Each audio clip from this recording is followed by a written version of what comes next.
hot days across Southern California. The temperature at least 90 degrees around the Rose Bowl here in Pasadena, where the Michigan Wolverines and the UCLA Bruins are going to butt heads in just a few minutes.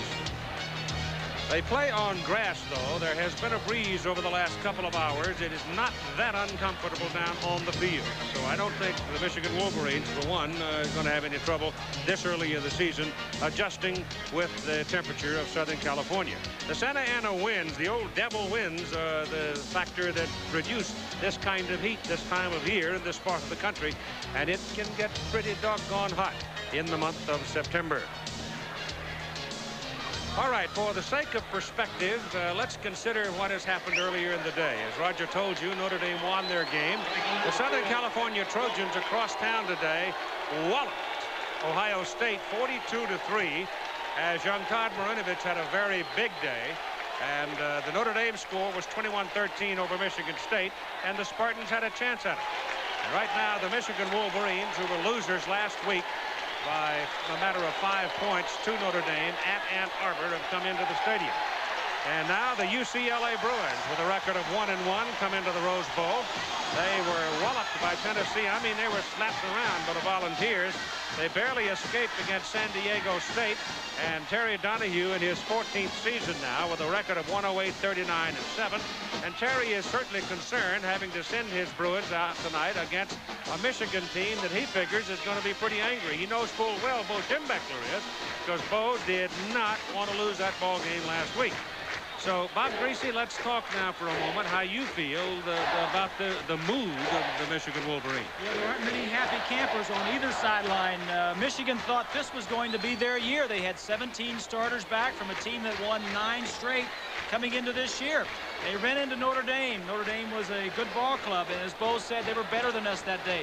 But an early loss doesn't mean you're out of it for the season. You can still come back, and Michigan may be there at the end of the year. The problem with Michigan, they've lost their 2 senior quarterbacks, and that means Elvis Gerbach, a young man, the redshirt freshman who came on last week and really played well for Michigan, has got to play well for him today. But I think Bo is going to go back to his run, and I think to win, they're going to have something on the ground. Terry Donahue just bangs your ear constantly about on the same theme. He's got young Brett Johnson, one of the touted redshirt freshman quarterbacks in the country.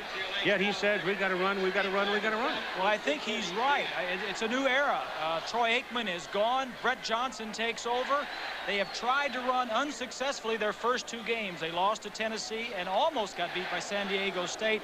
They're going to have to pass because Michigan's going to go let them run. Brett Johnson's got to have a good day. Well, in a phrase, it's kind of a night of searching still early on in the season. The series record, Michigan leads at 5-2. Last game was in the 1983 Rose Bowl, which the Bruins won. To the second half, Michigan will have the ball first. Here is Mike Adamle from the field. Well, Keith, earlier today at the UCLA hotel, talked to some of the players. Quite frankly, they were embarrassed by the way they played against Tennessee in an opener. They were angry that they didn't beat San Diego State by more last week, and they really feel that today's game against Michigan could hold a key to their season. A great performance against the Wolverines. They're back in business. A poor showing, and it could be a long, long year. But I will tell you this much. From an emotional standpoint, the Bruins are sky high. Terry Donahue has got them going this week, and it'll be that emotional edge versus Michigan talent that could tell the tale today. Keith? Thank you, Mike. It was kind of interesting Thursday. I thought that TD was trying to play down, keep it quiet, keep it calm. It's a difficult decision for a coach to make with a team that has potential but gets a so-so start. When do you start jacking them up? Bo starts first thing Sunday morning after the game. Donahue, on the other hand, is a little bit different in his tactics, so it was kind of interesting to watch how he operated. UCLA will kick it off with Bradley Galiuso doing the kicking, and Tony Bowles and Desmond Howard will be the deep people for Michigan. The Wolverines will be in the white shirts. They're on the road. Last time they were here in this ballpark, they had a big game.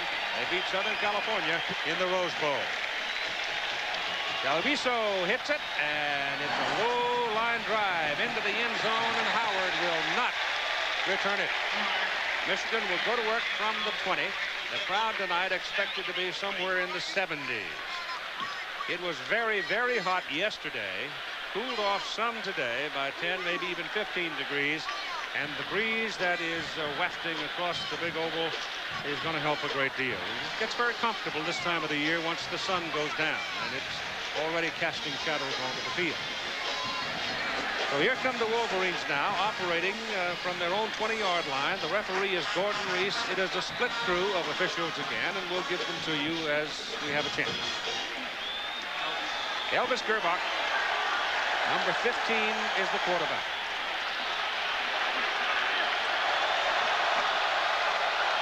Bruins show a 6-man front. Here goes Bowles with the ball. Pursuit to the outside by UCLA is not bad. Tony picks up a couple of yards. Gerbach is a 6'5" redshirt freshman out of Willoughby Hills, Ohio. Leroy Horde was the MVP in the Rose Bowl January 1st. Tony Bowles in there. The asterisks mean returning starters. Chris Callaway, Greg McMurtry, the wideouts. Along the front now, Michigan going into this ball game has 2 sophomores, a junior, and 2 freshmen because of injuries and illness. That is a very tender spot for this football team tonight. 2nd down and 8. It's Bowles with a hole over the left side. Close to the first down. They'll mark him a yard short. The defense for UCLA, they are young at some key positions and thin defensively, and as Terry Donahue says, kind of slow-footed with Lodish, Kelly, and Wilcox, the down people. The backers are Keaton. Craig Davis is the real ringleader of that bunch. Meet Shaw and Marcus Patton. The secondary, Beverly, Darby, Turner, Lambert. That's a good secondary. That Darby and Turner will take your hat off. They don't have as much speed as they've had in the past, and that is a concern for Donahue. 3rd down and a short yard. Ford carried, and I don't know if he made it. Just skip him. He took a lick right at the top of the stack. It might have been Eric Turner, the free safety, that came flying into the stack and pelted him. It'll be very close. They'll probably have to bring the chain. Jim Beckler said after the loss to Notre Dame, he was very upset with the play of the offensive line, only gaining 94 yards on the ground. Bo says he likes to gain at least 200 yards. Take a look at the offensive line for Michigan. The 3 interior men, the 2 in yellow are redshirt freshmen. First start for Elliott, 2nd start for Everett, and the 1st start for Kokozo. Chris Stapleton is in to punt. Bo has changed punters this week, as Kona did the punting last week. Sean Wills, coming off a sprained ankle, is deep for UCLA. It is a low line drive kick, but it does get a Michigan roll, and it's going to roll dead down around the Michigan 22-yard line. So all things considered, an ugly punt that produced 49 yards. So now the UCLA Bruins, after a rather staunch defensive start in the ball game, and the Michigan offensive front ain't blocked anybody yet. They have not moved anybody off the ball, off the line of scrimmage to speak of, and they didn't do it against Notre Dame, and so far they haven't done it against UCLA. And as Bo said the other night when I was talking to him, maybe it's time to start thinking about some 260-pound offensive line. 1st down, just outside the 21. And they run it with Brian Brown to the 25. UCLA starts with a redshirt freshman at quarterback out of Mission Viejo, California, 6-foot Brett Johnson. Estridge, the blocking fullback, marks a good one and a starter last year. Brown, Farr, and Moore are the wideouts. Brown the tailback, and you'll see 3 of those tonight. Anthony Jacobson, Meyer, Cornish, Zeno, Page, the offensive front, and again, the stars or asterisks there represent returning starters. So UCLA's offensive front relatively intact from a year ago. They've got fair speed outside. Stay on the ground with it. And there's the might of the Michigan bunch. Number 24 stuck his nose in there. That's the outside backer, Bobby Abrams. The down linemen for Michigan are Brent White, T.J. Osman, and Chris Hutchinson. Hutchinson had a big ball game last week in his first start. The backers are Marshall, Grant, Anderson, and Abrams, and Anderson had a particularly good game. The secondary is Dotton, Welburn, Murray, and David Key, with Welburn and Murray the more seasoned of those people in the secondary. It is 3rd down for UCLA and a little more than 5. Michigan shows blitz, don't go. Johnson back to throw, gets some heat, gets it off underneath, and making the catch is Brown with a good move. Brian Brown picks up the 1st down as he juked David Key, refused to let Key get a solid shot at him, and picked up the first down. Terry Donahue, in talking with him during the days earlier this week, had these thoughts about the problems of his offensive line and rushing the ball. We really aren't moving the line of scrimmage, and we're not opening up holes that you need to open up to get good backs through. So that was one area of our football team that probably I overestimated myself. I said, well, gee, we got 4 players back. We ought to be better.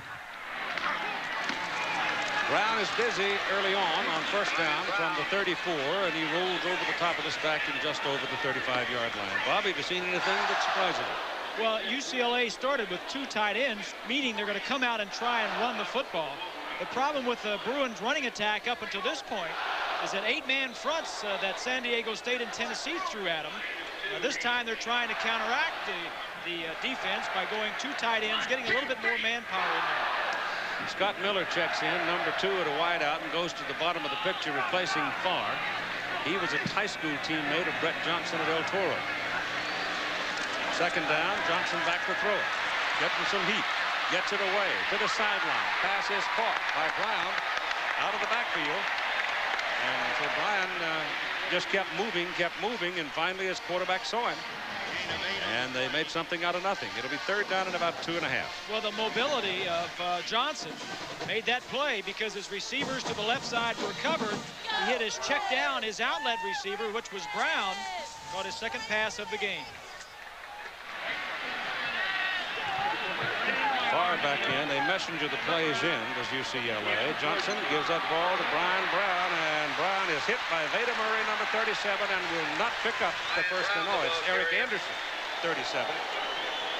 30 instead of 20. So Eric Anderson gets his first solo of the night. A 235-pound sophomore from Glenview, Illinois. Top of your screen, number 37 is Anderson. Just a little delay. Plays off the block of Myers, 71. And he gets some help. 4th and short. Well, here's some daring do for you. It's 4th down and a little over half a yard, and they're going to go for it. A rather large gamble early in the ball game. The quarterback, Brett Johnson, sticks his head in the stack, and it's very close. Just depends on the mark. That is a big gamble coming in. Schembechler's defenses have always been good. In fact, second in the Big Ten against the run. This year, Donahue's offense not doing so well on the ground. UCLA confidently walking away, saying, okay, we got it. But I don't think so. You know, this is it's close, when a quarterback goes into a mass of humanity. He was running behind Frank Cornish, his all Pac-10 center, but it's just you're at the mercy of where the official spots the ball. Oh, he did get it. By that much. Woo. I bet you Terry's stomach just calmed down a whole lot right there. Because you give Michigan the ball on your own 44-yard line early like this, that's asking for trouble. Well, if it works, it sends a message to your team, not only your offense on the field, but your defense, that, hey, we're going to go out and attack this team, Michigan. They're on our property. We're going to go out and show them we can play ball. Estwick is out of there now as UCLA goes to the single back offense. They were burned by Washington State last year, but they've incorporated some of it in their own attack. Johnson goes deep with it, and there's a fine play by Veda Murray. The intended receiver was down there, and he was available. It looked to me like that ball was going to drop right into the hands of, I thought it was Richardson and Farr. They were both in the area, and it looked like Richardson was the man. Murray made a nice play. You see Johnson going to the sideline, conferring with Rick Neuheisel, who is the quarterback coach. On second down, Gordon Reese. It's your side, it's your time. A-clap. Hands in the air. A-clap. And a timeout. He indicated toward Michigan, didn't he? He certainly did. Schembeckler is not too happy about whatever.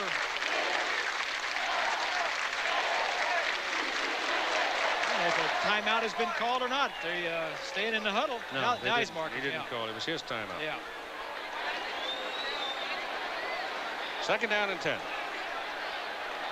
6 Wolverines up on the line. Now the backer, Anderson, backs out of there, leaving 5. They go to the ground, and 24, Bobby Abrams, right there, with some help from Marshall. So Abrams gets his 2nd tackle of the night, brings up 3rd down at about 10. Washington State, USC meet next week. Some of you in the West will see that game from Pullman. Wisconsin gave a fair accounting for themselves up in Berkeley today.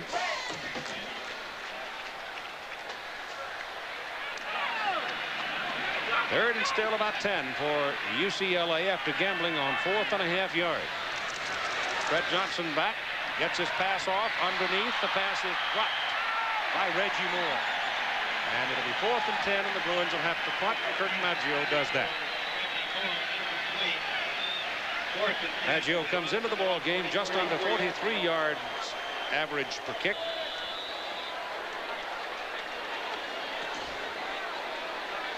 Trip Welburn, the junior from Greensboro, North Carolina, goes back.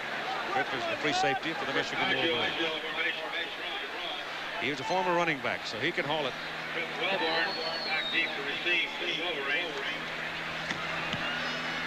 Low kick, long kick. Welburn lets it go, hits inside the 5, goes into the end zone, and once again Michigan will start from the 20 after a 55-yard punt by Maggio. You never know, I'll tell you. These are young people. They change week to They week, sure do. and they grow from month to month. Here comes Michigan on the ground. Leroy Horde carrying the ball, running in traffic, running hard for 11 yards and a Michigan first down. I think Leroy likes this turf. Well, as you mentioned, he was the Rose Bowl MVP last January 1. 42 yards, 2 touchdowns, and was the leading ball carrier against Notre Dame last week. I think these are good calls. Gary Molo, the offensive coordinator, sending in the plays. Letting Gerbach, who is starting his first game as a redshirt freshman, let him settle down a little bit. Last week he came off the bench. It's a little different when you're expected to start. Yeah, your stomach gets tight. All week. On first down, Horde again from the 31 up to the 35. You know, one of the teams that may surprise some people this year is the Pitt Panthers, Mike Gottfried's bunch. You know that? Yes, sir. Minnesota beat Oakland today. Cleveland beat California. So the Angels playing a doubleheader today. In Cleveland, they lose the first one. So ain't nothing but trouble for them right now. Cubs came back to beat Pittsburgh. How about those Cubbies? All right, Phillies lost to the Cardinals, but time's running out. The Cards are 4 back, and the Padres lose.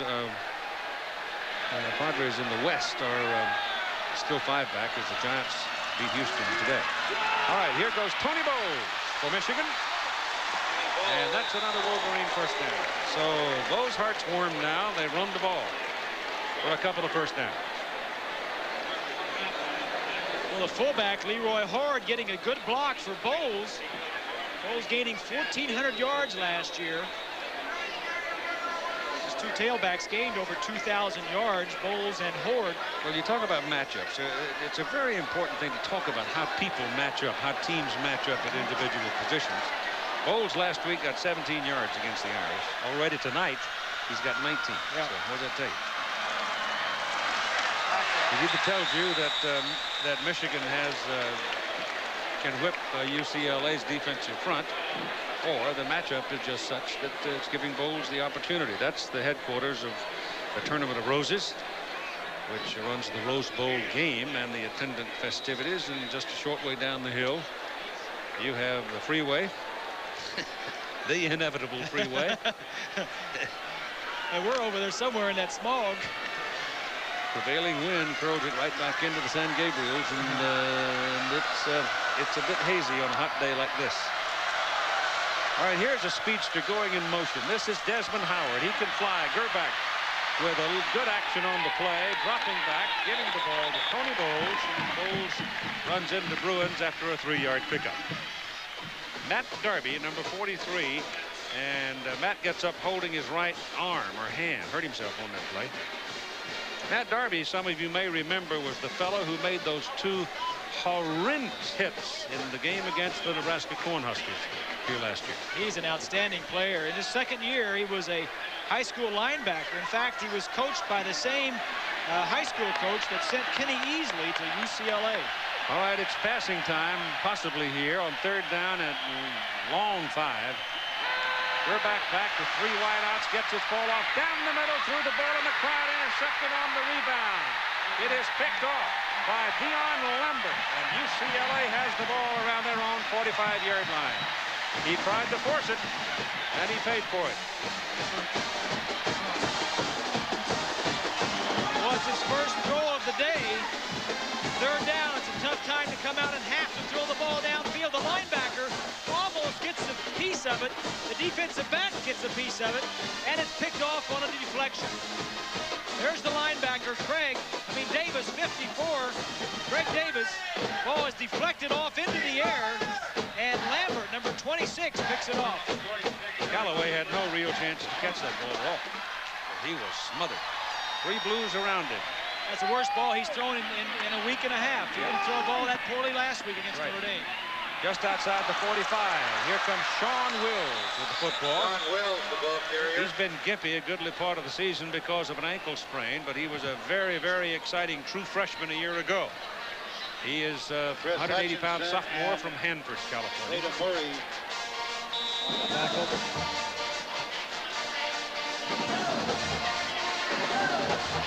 There's testimony to his first-year abilities. 2nd down and 8 for the Bruins. Brett Johnson gives it to Wills.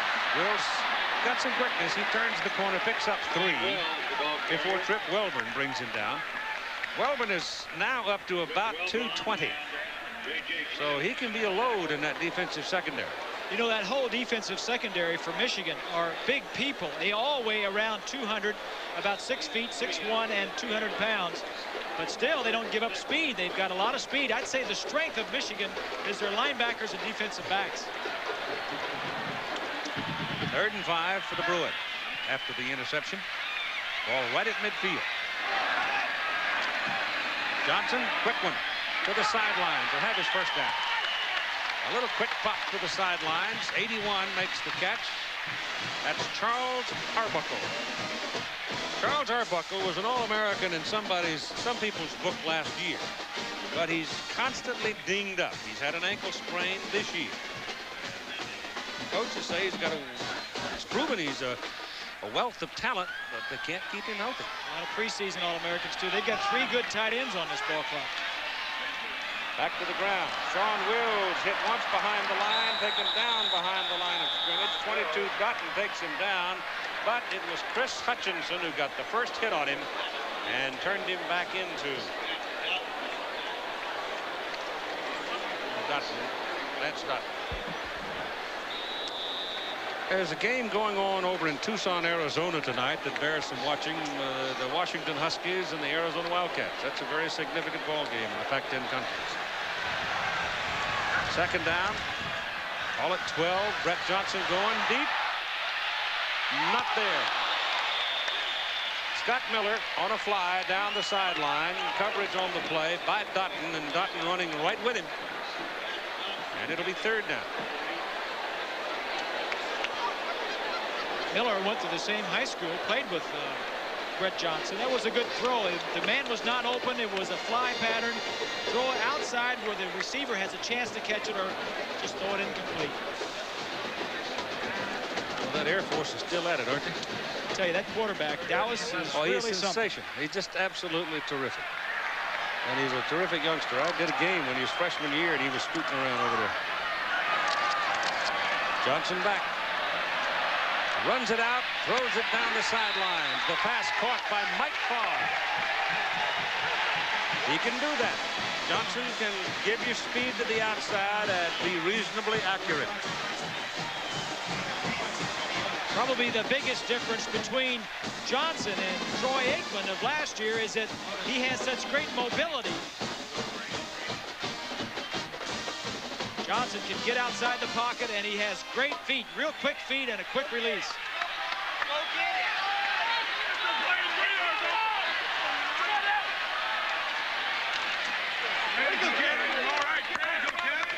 Fullback carry into the middle. There's a Michigan man shaken up on the play. That's number 23 carrying the ball, Kevin Smith. He's a 250-pounder out of Oakland. And J.J. Grant wobbly on the play, and J.J.'s going to have to come out. He's got holding the side of his face there, hit over the eye, it looks like. So timeout for a moment.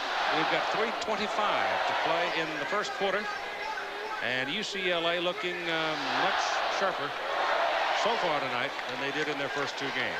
It is 2nd down and 7. They are down at the Michigan 21. Big fullback again with the ball, and he's inside the 20 to the 19. We're talking about the quarterbacks, Aikman last year and Brett Johnson. It's interesting to note the amount, the play calling has gone on this year as opposed to last year. We'll show you an interesting stat here in a minute. You hope. On 3rd down, Brett Johnson back, comes it to the sidelines. Pass is caught by Richardson, and it'll be 1st down UCLA at the Michigan 10-yard line. And they picked on Dutton. That was a good catch by Richardson, but the class of Johnson staying cool in the pocket, rolling a little bit to his left, gets a little bit better protection. Take a look right here. Last year, 239 yards when Aikman was a quarterback. This year, with a redshirt freshman, they're averaging 264 per game. It'll be officially at the 9. Johnson sprints out. Wills out there, throws a block pass into the end zone over the head of the intended man, Farr, because Farr was double covered. No, don't give it away down here. Oh, that shows a little experience right there. Nobody was open. He threw the ball out of the end zone. 5 of 9 with 53 yards, and he's picked up 4 first downs through the air so far today. John Milligan, who had been in at the inside backer position for Michigan, comes out now, and J.J. Grant goes back for UCLA. 2nd down and goal, just inside the 10. Arbuckle is in there, number 81 now, as they go back to the one-back set. Wills is the lone remaining back. Wills has the ball, and Wills gets down to about the 5. All right, where did Arbuckle go? Well, he was blocking that time. When you get down here, though, you got to look out for him because he's a big target, and he's a very good pass receiver. Well, all of their tight ends. In fact, their tight ends last year caught 48 passes. 3 tight ends caught 48 passes and 7 touchdowns between the 3 of them. So prime targets down here. Now I guess they figure they can run it in. They put Estwick back in the ball game and take Arbuckle out. They'll be so sure. Estwick in front of Wills. Just short. The fullback leading, and I'll tell you what, Big Mark Estwick moves some folks around. He's up to 240 pounds, and Wills is hurt. Or he just had a little trouble getting on track. He's beaten on the ground because he didn't score. That's what. You were right about Estwick in front of Wills, number 22. Let's see if you see the block. He gets right there on key 26, puts him in the end zone. Good blocking up front. Just short. UCLA has run 21 plays. Here in the first quarter, the Wolverines have had the ball for 9 plays. They need a half a yard for the touchdown.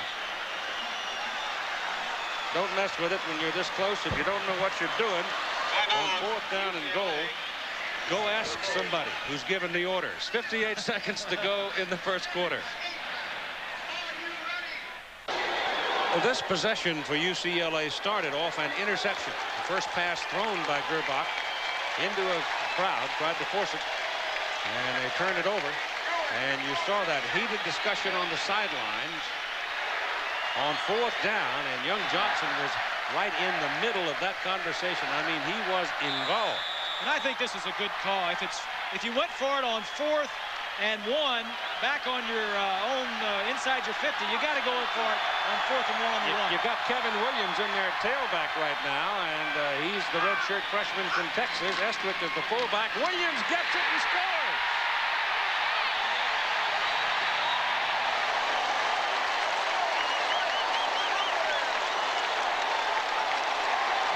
sure the officials agree. You break the plane of the goal line, it's a touchdown. Well, the man in the white hat called it a touchdown.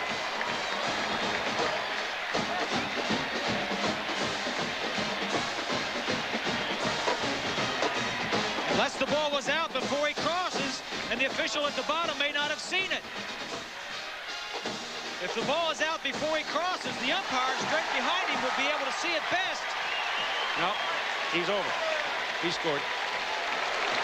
That was awful close. It was tough to tell from that angle there, but Well, he was coming down when the ball came out. I don't know where, from that angle, you can't really tell where he is. Take a look at this angle. Well, that's a great shot of the ball coming out, but you don't know whether he crossed that line or not. No. But the man in the white hat called it a touchdown, and here's the extra point try by Alfredo Velasco, and it is good. And so UCLA goes 54 yards, used 4 minutes and 51 seconds, and takes the lead 7-0. Williams getting the touchdown. He had to, apparently was the better leaper of the three tailbacks. Though if I were the other Brown and Wills, I might be talking to the shop steward here saying, wait a minute. We get it down there and you run it in, huh? Yeah. Oh, he's cold. That's a mistake. He gets out to the 20, so he'll get away with it. But, boy, let's check in with Roger Twyble. Thank you very much, Keith. 50th meeting between Nebraska and Minnesota. This game at the Metrodome in Minneapolis. First quarter, Ken Clark to pitch out. Good blocking. Turns it up 6 yards. Dives in. Touchdown. Now in the second quarter, 7-0. But Minnesota has not won in this series since 1960. Let's go back to Keith Jackson. See, Roger? Nebraska hasn't played all that well this year. They've had some close ones. They haven't been really tested either. It'll be the 19-yard line for Michigan with Gerbach, the quarterback, Bowles and Horde lined up behind him. And UCLA leading after a 54-yard drive, 7-0. Gerbach, throw, getting pressure, and down he goes. Mike Lodish, who went to Brother Rice High School in Birmingham, Michigan.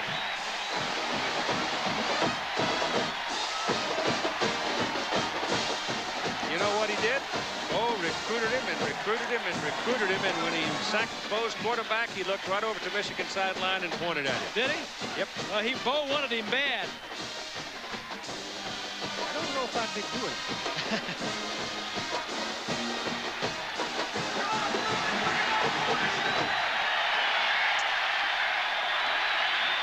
Loss is all the way back to the 10. Ford is the lone back now on second down and 19. And Gerbach will get it away to the sidelines. Got a man. Pass is good. Caught by Desmond Howard. And the quarter is over. The catch is made out beyond the 25. Score 7-0. Wolverines will be coming up with the ball as we go to the second quarter. After one period of play, this arguable touchdown, UCLA leading 7-0. And that is close. The man at the bottom, the official at the bottom, the linesman, makes the call. And I think it was a good call, although it was hard to see from any of the angles that we had. It is now 3rd down and 2, Michigan. At their 27 with Horde and Bowles in the backfield. And here's some trouble for Leroy Horde. There's a penalty flag thrown as he is forced behind the line of scrimmage by Meach Shaw. And Meach getting help, and the referee threw a flag. And that normally means holding. Personal foul this time.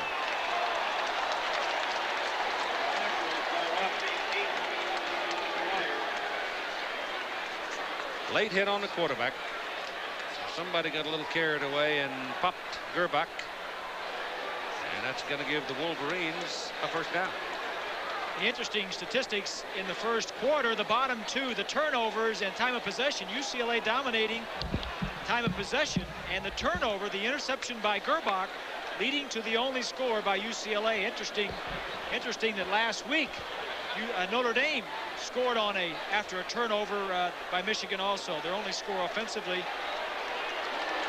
Top left, Gerbach getting hit. That is probably what the Lodish, I think. personal foul was. Yep, it was. I'm sure it was because you're right in front of the referee. If you're going to do that, you ought not to have somebody wearing a striped shirt stand there looking at you. 42-yard line, first down for Michigan. Bruins lead 7-0 just starting the second quarter of play from the Rose Bowl in Pasadena.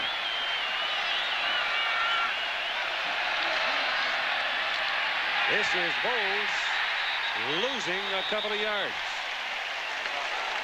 That Bruin defensive bunch swarming tonight. The blimp Columbia, based in Carson, California. The Goodyear blimp, piloted by John Creighton out of Redondo Beach, California, carries that GyroCam 360 camera system. They operate it by remote control, and it's the best duty a cameraman can have, floating in the blue sky of Southern California.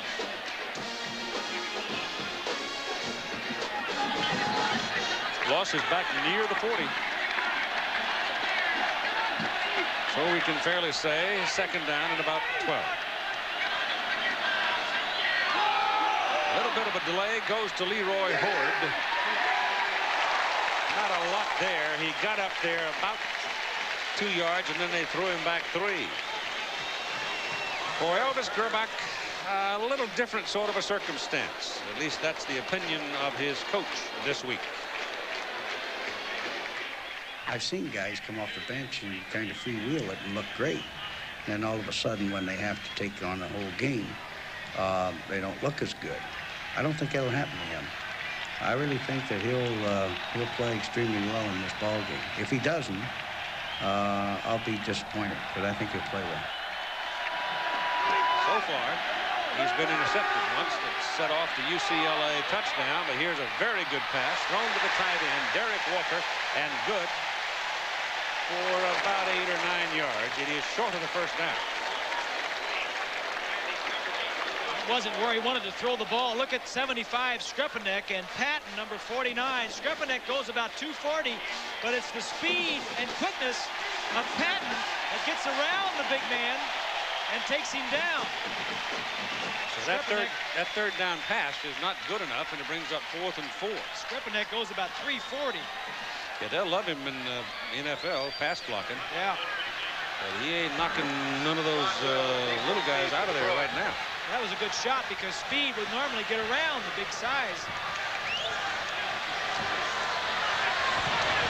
Punt is away by Stapleton. Penalty flag is down. Bruins have the ball. This is Wills looking for a crack and can't find it, and he's dropped on about the 17-yard line by Trip Welburn. Let's see about the flag thrown back upfield. 40-yard punt, 6-yard return. Penalty goes against Michigan. And I would imagine the Bruins will want him to kick it again because right now the ball is resting short of the 18-yard line.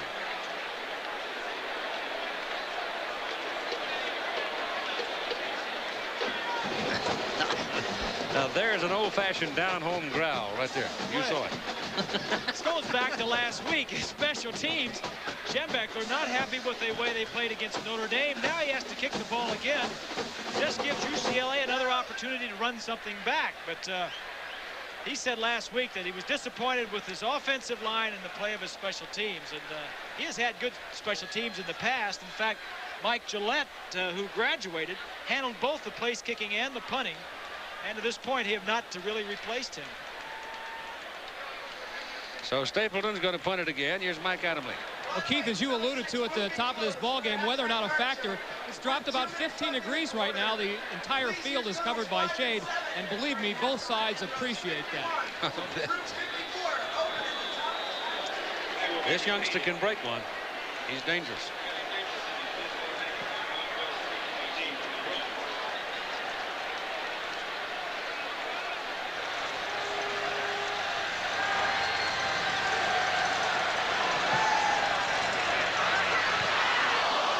He almost got it blocked.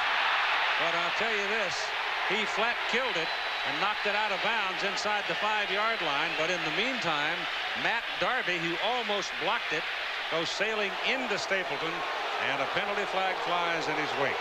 So Darby decks the kicker and draws a flag. Well, this is the difference between the college rule and the pro rule. Darby was blocked into the punter. Here's Darby over here. Now watch him. He's going to be the only man close to him, but he's going to be blocked by one of these people up front. And when you hit a man, hit the punter in college, it's a penalty. Look right there at the bottom of your screen. In the pros, if you're blocked into the punter, it is not a penalty. He's clearly blocked into him, hits him. There's no way you can control your body. You're doing a flip. It takes away some of the aggression from the defensive team rushing the punter. And there's no judgment involved. No. I mean, it's very clearly, plainly, the rule is terribly specific. We went over it and over it and over it and over it and over it. And Dave Nelson drew us pictures about it. Well, it's flat out put in there to protect the punter. I mean, they want to protect him at all costs. It takes some of the aggressiveness away. You're not going to have as many blocked punts because you're not going to get close to it. Well, UCLA man, Darby, had to hit the ball to make it legal, and he did not get a piece of the ball. Well, big play here for Michigan. On first down at the UCLA 42. And Gerbach to throw it. Goes down the middle, long, deep into the end zone, and incomplete, almost intercepted. Intended for Chris Callaway, but Chris never got his hands on it. Matt Darby, who is really hot after the last call, came the closest to catching it. Well, he knows he didn't intentionally hit him. As we look at the end of the play, the ball could have been intercepted. 2 men on 1. Yep. The defensive man, the UCLA Bruin, bumped into the receiver, but he was going for the ball. Fans are hooting a bit here in the Rose Bowl, but that's only because they don't know the rule. The rule is very, very specific.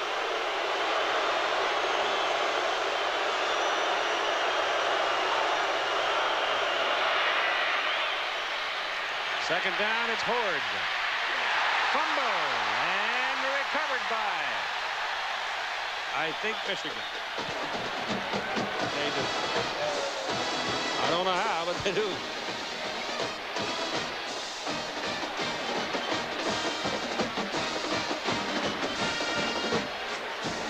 So Horde fumbles the ball ahead and gets something out of the play. It is marked inside the 36, close to the 35, and it'll be third down for the Wolverines. Callaway brings the play in from the side, and Howard goes out.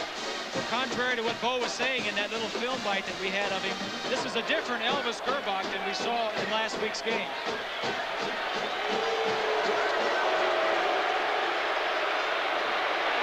Third and 3.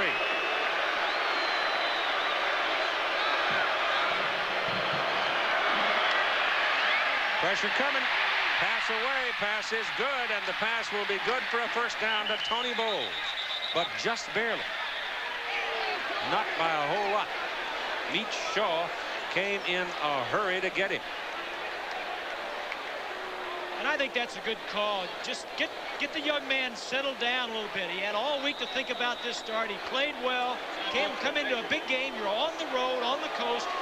He's a little bit nervous. The short stuff, the safe stuff, but ease him into the ball game. It's close enough for the change.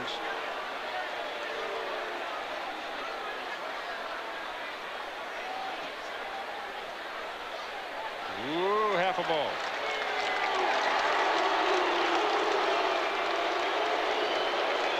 Officials are not going to do anything the rest of the night now to make this crowd happy. I don't think. From the 32, first down, Michigan.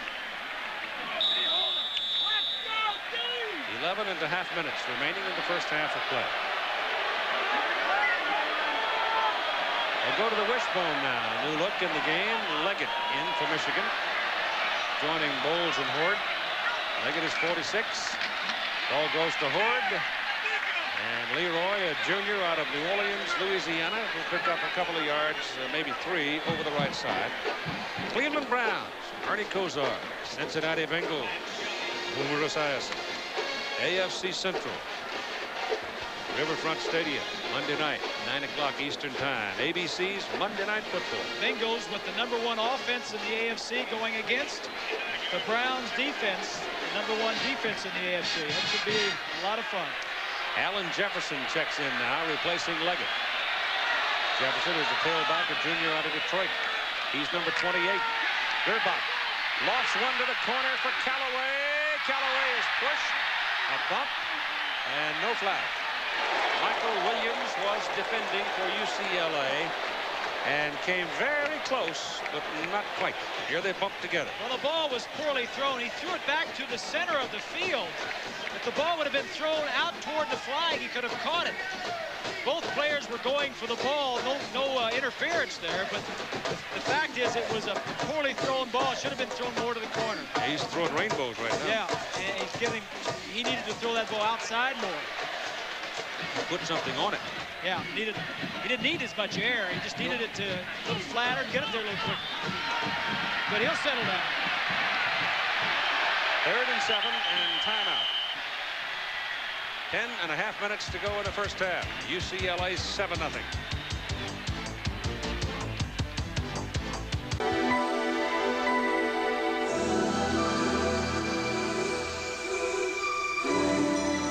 The shape is distinctively advanced.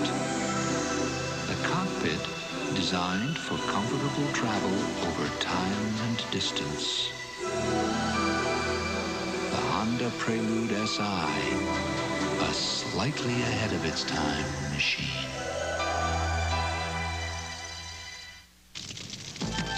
The Schillings were burned out of their home. They called me. I'm their State Farm agent, Bill Clulo. Right away, I teamed up with a State Farm claims representative.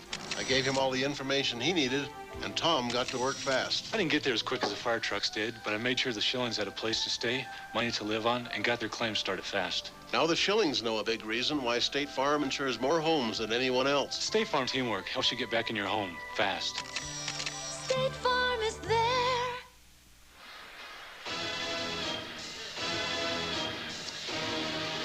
This is the John Wooden Center on the campus of UCLA in Westwood. It is a building of athletics, physical education center. It's for all students and faculty. You can find just about any kind of activity you want that you can do indoors in that building. Named, of course, for John Wooden, the great basketball coach who hung 10 national championship banners at Pauley Pavilion. Different kicker right here for Michigan. It'll be John Albertson doing the kicking off, to give you an idea of some of the searching that Bo Schembechler is still doing. Mind you, he's absent a lot of folks in that starting front tonight, as we told you. The oldest is Dean Dingman, has lost some 30 pounds with throat infection. Dingman is not here. Ramirez, their other starting guard, is not here. And, of course, Michael Taylor, starting quarterback last week. Fullback. Jared Bunch is out. 4 starters, not here. All right, your deep people for UCLA are Kevin Williams and Brian Brown, 2 tailbacks, standing just inside the 5. 10:18 to go in the first half. 7-3. UCLA leading. Albertson to kick it.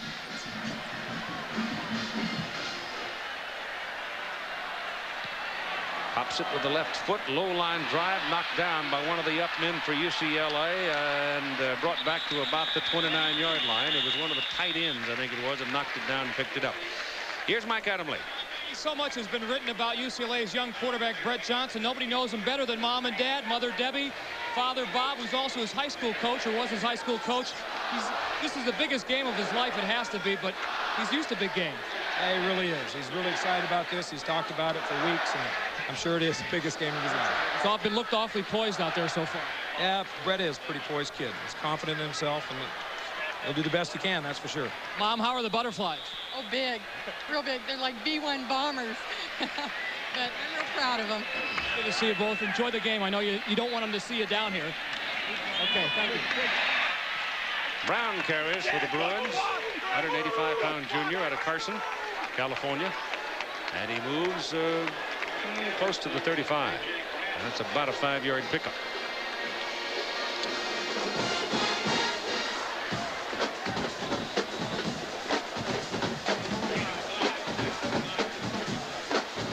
The other Big Ten, Pac-10 matchup we had earlier today here on ABC Sports, it was all USC. 42-3. Apparently they've recovered. This is Brown again. And he's just short of his first down.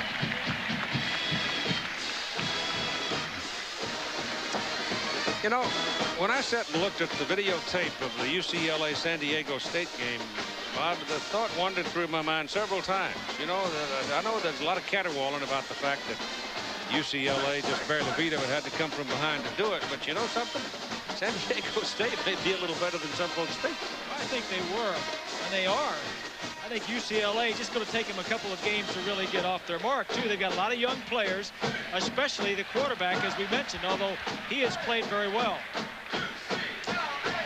They're getting off the ball. The offensive front's getting off the ball, I think, quite well right now.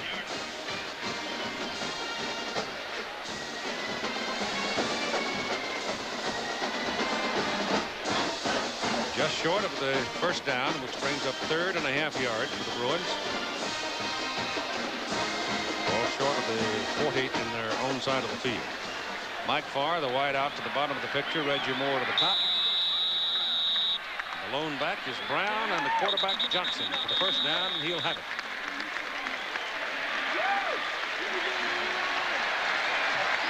Sun going down now, and shadows lengthening as you see the center of the city of Pasadena.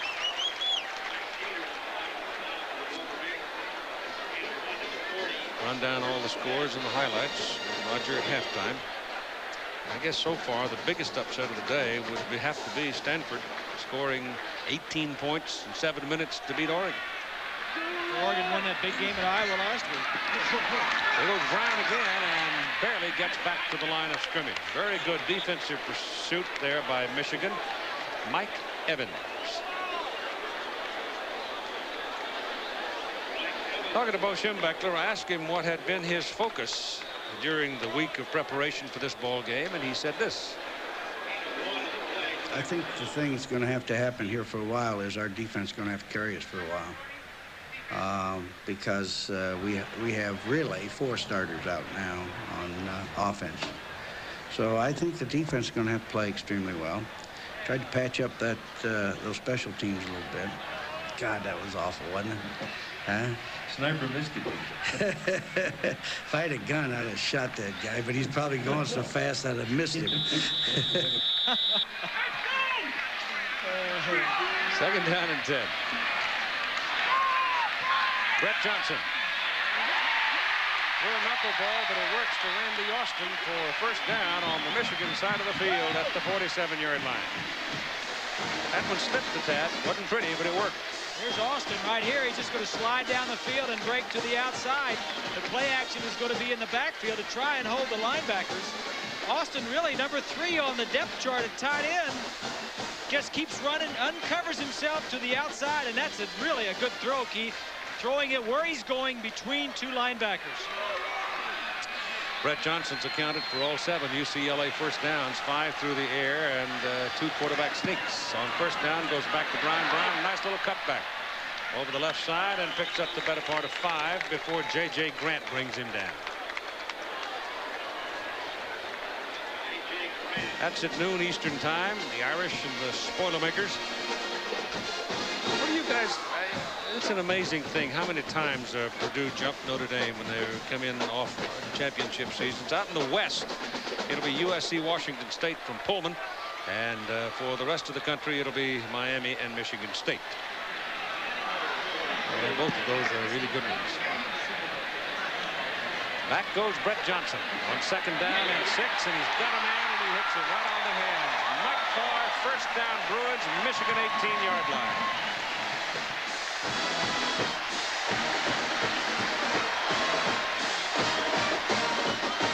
It's a nice throw by the young man. No backs remaining in the backfield. Everybody's out. The wide receiver is going to go down. Here's Farr right here. He's going to go down right in the area. And watch the nice throw by the redshirt freshman. 5 steps, quick release, looks the safety off to his right, and throws it in there on a line. That's a good throw. Sean Wills in now. Brown out for a breather. And they're trips to the right side for UCLA. They go the other way with Wills, who wiggles around very well in traffic and picks up a half a dozen yards. 7 minutes and 15 seconds to play in the first half. 68 in the center is Frank Cornish. Doing a number right there on Osman, number 94. Cornish will probably be one of the top 2 or 3 centers taken in the draft next April.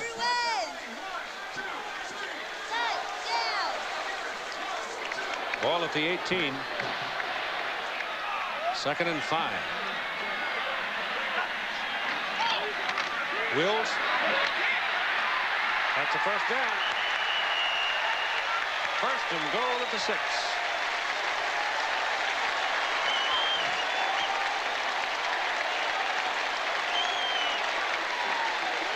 UCLA banging the ball on the ground, using the pass occasionally now, and they have it 1st down and goal at the Michigan 6. They lead 7-3, and at 6.5 minutes, threatening to add to it.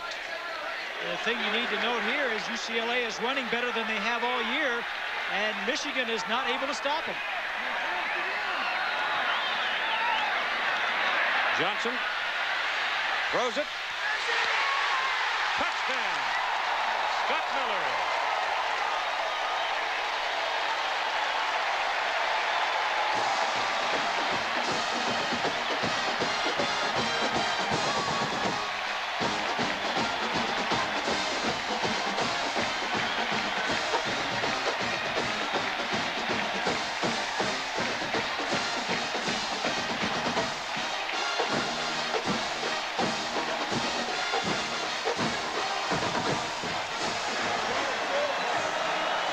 Alfredo Velasco for the extra point try out of the hold of Maggio. Good.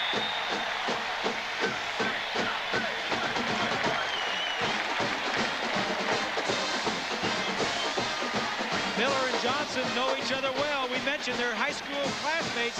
He's just going to get into the end zone and curl. The outside receiver is going to stay wide. It's really poor coverage by Michigan. Johnson gets outside the pocket. Now he can see better, and he's got more time. There are 2 Michigan defenders there. Miller just stays between them and makes the catch.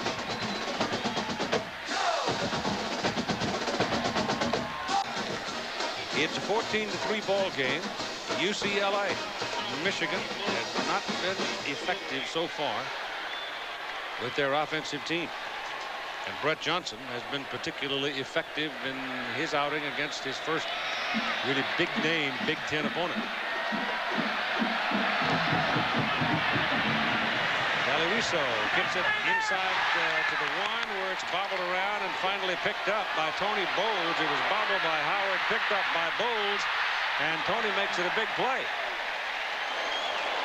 Carlton Gray finally ran him down, so he's up way out beyond the 35, making the 40-yard line. Bob mentioned that Scott Miller and Brett Johnson were high school teammates at El Toro, coached by Bob Johnson, whom you just saw a moment ago. Brett's dead. They teamed up to lead the El Toro high school team to the CIF championship in 1986. And that does make a difference, Keith. When you as a quarterback knows how a receiver is going to react when he has people around him, you know he's going to get to the open area, you have confidence in throwing the football to him.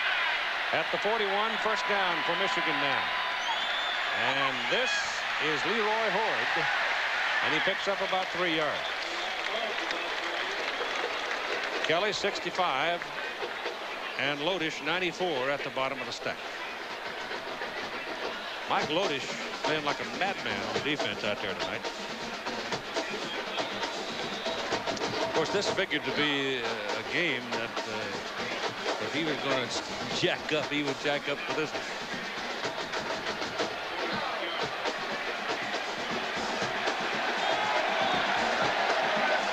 Leg it in now, number 46.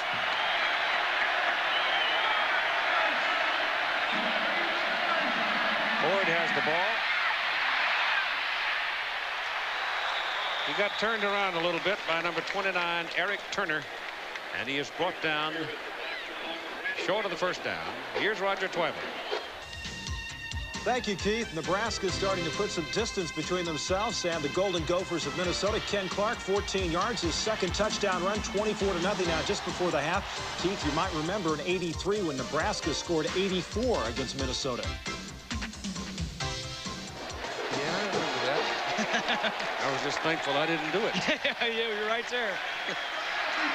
3rd down, 1.5 yards with a wishbone. Bowles, good firing over the right side. Got a big hole over there this time, and picks up the 1st down. You know who really laid some leather on that one was Joe Cocozo, the redshirt freshman, playing the right guard position. He's from Mechanicsville, New York, and he laid a sound, solid block to springboard. Ball is at the UCLA 44-yard line. Now Horde and Bowles set up in the backfield. Time ticking along at 4:20 to go in the first half. Gerbach back, has protection, pass to the sidelines. The pass is caught. Leroy Horde lost the ball, and who's got it? Bruins are taken away from him. I think. Hold it. Hold on, let's see.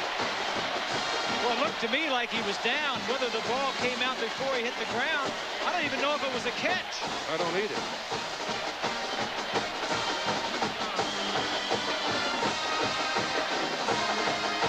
Look from the end zone. Can't see anything there, although he was down, or they both were down before the ball came out. I don't know if either one had possession. They were definitely on the ground before the ball came out. Man in a white hat is the one you want to watch.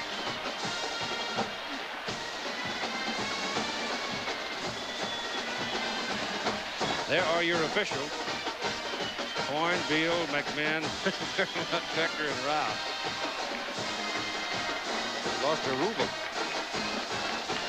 All right, here's Gordon.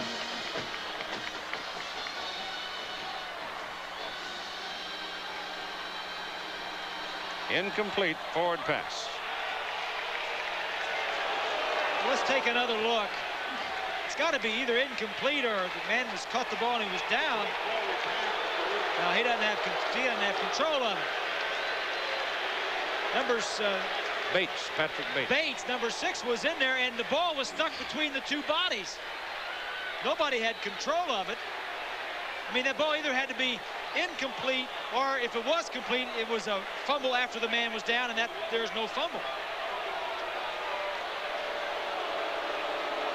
But they got the right call. It's incomplete pass. Second down and 10.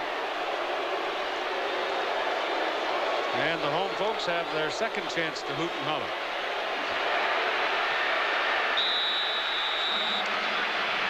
Terry's saying, you made the call. Don't let him change your mind. You made the call. I think they did the right thing, though. They got together, and 3 or 4 of them said, I saw it this way. Bowles up the middle. It's a good run by Tony. He's brought down at the UCLA 46-yard line. Number 53 making the hit on him. That's Meach Shaw with some help from Marcus Patton. Shaw is the fastest of the linebackers. This is his first start also. He's a redshirt freshman. Bob Field, the defensive coordinator, wanted to get a little bit more speed on the field. And Shaw has that speed. We were talking about that earlier today, and as I put it then, and I'll say it again, in simpler times, they were simply sophomores. Yes, it's true. And it may be that again. I think it should be. That'll be a first down as Leroy Horde bolts through over the left side and gets the first for Michigan. Ball will be put at the UCLA 31 with 3:20 to go in the first half. 94 in the blue is Mike Lodish. Skrepanek is 75, but Cocozo, 68, gets a piece of him. At 53 is Shaw. Skrepanek at 340 got a piece of Shaw. Good blocking up front for the Wolverines. Yeah, Cocozo now is starting to get into it, isn't he? Yes, he is. First down for the Bruin 31.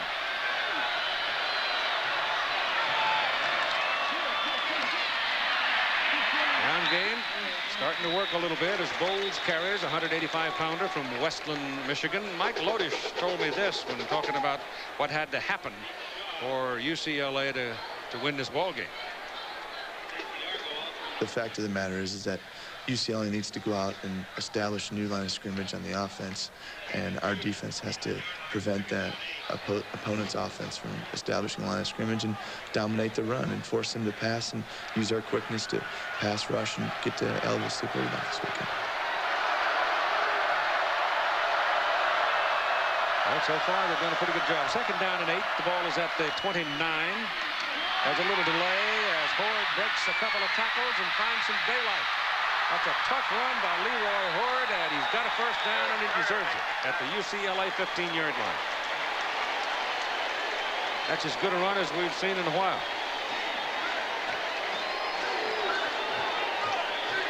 Horde is a power runner. He's not like Bowles. Take a look at the blocking up front. Pretty good blocking. Everett, 51, gets a good block. Horde has the power. He's more of a slasher. He doesn't have the great speed that Bowles does, but a good run there picks up a first down. 5 folks in blue shirts had a handle on him and couldn't close the grip. They closed it that time. Marcus Patton. But there's somebody down underneath with authority. Patton is the one whose number's showing. But that 55 looked to me like there's the man down under the crowd. That was Rosine Keaton. Keaton and Patton, both new starters on the outside this year. This defense lost a ton of good players, including Carnell Lake and Eric Smith, Henley, and Jim Waller, all off that group drafted by the NFL. Loss of about a half a yard on that previous play. Wishbone now. Gerback to the outside. Got his man over there. That's Callaway. And Callaway is thrown out at about the 9-yard line. And he is thrown out by Michael Williams. Williams is an interesting story. A walk-on last year. This year, the injuries to the defensive secondary and some suspensions. He all of a sudden, as a walk-on second-year player, was in the starting lineup. And Donahue has a rule that if any walk-on is in the first or second units, they automatically get a scholarship. And so he pulled all the group together the Friday night before the Tennessee game and said, asked the young man Williams, he said, do you want a scholarship? He says, I'll take it. Bowles behind the line of scrimmage, trying to hand it off on a reverse to Howard, and Howard is brought down behind the line of scrimmage. And we're talking about Keaton, and we're talking about Patton, and there they are. Well, I just think this is a bad call, Keith. I don't think this is any area of the field. Exactly, to run a reverse. See the reaction of the coaches. The bottom. When a defense gets down here, they're going to blitz. They're going to be more aggressive. A reverse takes too long to develop. Donahue says, yeah, we had the blitz going, and of course, Bo doesn't like it. The play just takes too long to, you do that out in the middle of the field when they're not blitzing. Timeout, 4th down. Ball is all the way back near the 19. Ann Arbor in 82, the Bruins trailed 21-0. Came back to win 31-27 and then beat the Wolverines a second time in the Rose Bowl game 24-14. That 1982 team may have been Terry Donahue's best ever at Westwood.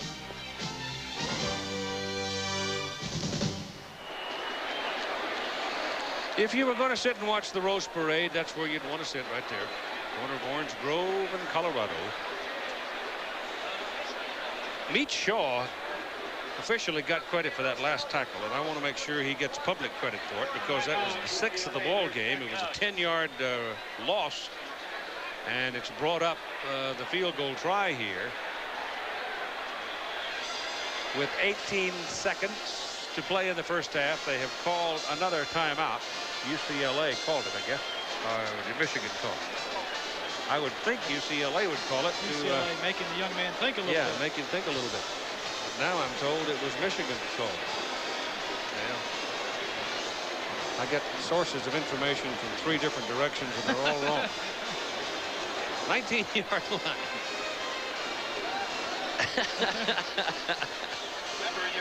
Mike Adamley says he was standing right next to the UCLA bench, and they called the timeout.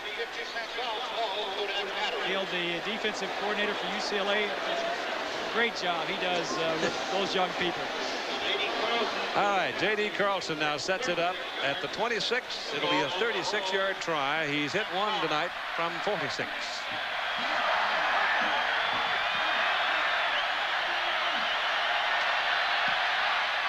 On a leg.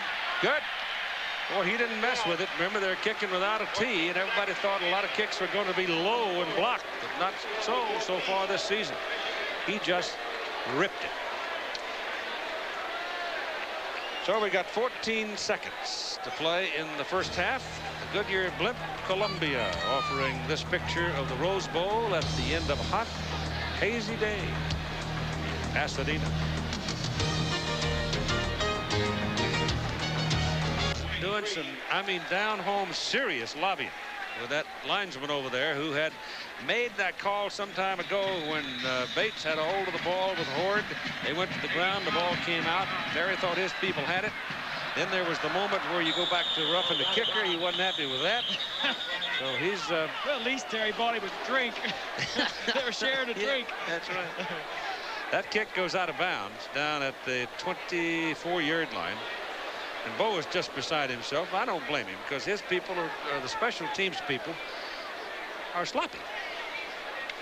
Bo's an author now. He wrote a book, and it's a very delightful book. Oh, it is. It's terrific. Read it on the plane coming back last week. Somebody asked him, he says, when they make the movie, who's going to play Bo? And without batting an eye, he said, Robert Redford, of course. Bob, you better go into training. 24-yard line. UCLA will kill the clock now, and that sets it in motion. From the 23-yard line, they'll let it run down. At halftime at the Rose Bowl, UCLA 14, Michigan 6. Second game of the Big Ten Pac-10 matchup today. Now let's go to our New York studio and Roger Twable. Thank you very much, Keith. No major upsets today, but there were some close calls, including top-ranked Notre Dame. We'll have all the scores and a lot of big plays from today's games on this primetime edition of the Prudential Halftime Report. Ryan Brown and Kevin Williams deep to receive for UCLA. Bruins are leading 14-6, and here we go with the second half. And this is Brown. Brian is a bit of an adventurous runner. He whirls and twists and bangs around in traffic, and sometimes the ball can be taken away from you. Now, let's talk to Mike Adamle. Well, Keith, talking to Michigan assistant coach Lloyd Carr, he said nothing really threw the Wolverines off guard defensively except for quarterback Brett Johnson. They, quite frankly, did not think he'd be as effective as he is today, and I think his quickness has surprised the Wolverine defense as well. Well, he is that. No doubt that he's been the difference in the first half. From the 27-yard line, first down, UCLA. And it goes to the second man out of the I formation, and a good offensive surge by the Bruin front. Brian Brown has about 5 yards on the carry.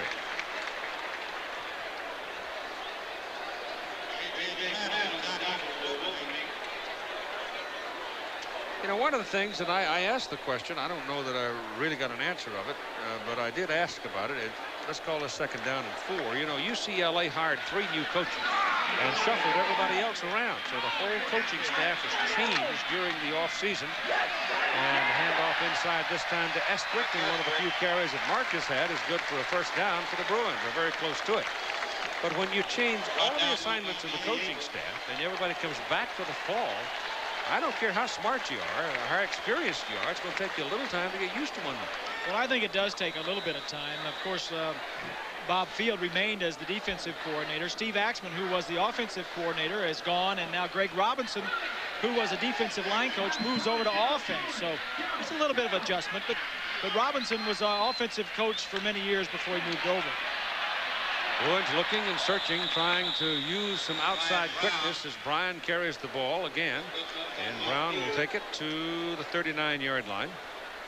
It'll be second down and about 9 coming up. Mike Teeter in there now at the middle guard position. Mike was bunged up some last week in the Notre Dame game, but yesterday he felt fine. So this week, just starting the second half of play. Milligan is also in there at inside linebacker. John Milligan, which means J.J. Grant is not in there right now, which probably translates into sore knee. This is Brian Brown again. About 3 up near the 44. Incidentally, for those of you who have been aware of Bo Schembechler's mom, Betty, being ill in Barberton, Ohio. She's had a good week. Feeling better, and I'm sure watching the ball game and probably not very happy about the way things are going. I think she keeps Bo in line pretty well.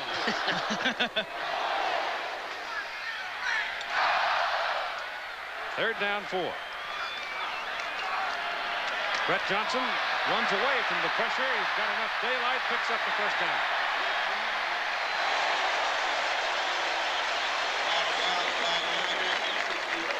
The fact that a quarterback can move means so much to an offense. Everybody was covered. He took a busted play. That would have been the end of the possession. They would have had to punt the ball away. But a quarterback that can run, has some mobility, scrambles out, picks up the first down. 49-yard line of UCLA. Opening possession of the second half. This could be a most telling series in this ball game. This is Brian Brown.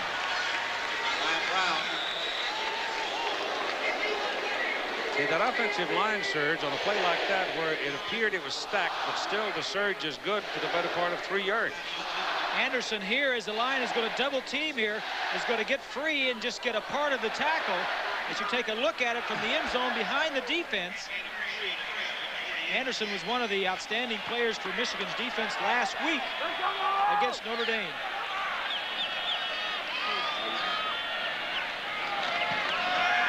Johnson going to air it out, but it's covered downfield, and he'll go down with some authority just short of the line of scrimmage, and the man in pursuit was number 88, Brent White, and 91, Mr. Teeter. Mike? Well, Keith, you mentioned J.J. Grant. It's not his knee that's bothering him. He's actually been poked in the eye twice. He's back in the game now, and that's really kind of surprising because he's wearing one of these visors. So apparently the UCLA offensive people able to get their hands underneath, but he's back in the game and he's fine. Hey, Mike, thank you. It is 3rd and long. 3rd down and 8. Brett Johnson has time. Looks like it could be intercepted, and is by the linebacker Anderson, Eric Anderson.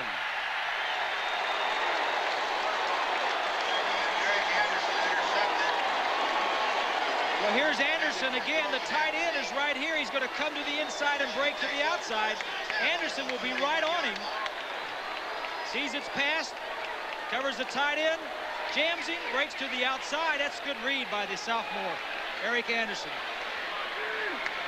Take a look at the protection. 5-step drop, quick passing, quick release. 3 men right around the ball. Yeah, maybe Brett got a little too confident that time and tried to force it. Yep. Well, UCLA intercepted and scored. Let's see what Michigan can do from the 41-yard line. This is Tony Bowles. And Tony Bowles puts the ball inside the UCLA 48, and that'll be a first down. The tackle made by Shaw. Picozo, the big guard, was trying to get out there, got picked off, but Bowles didn't need much help as he got around the corner and picked up a first down.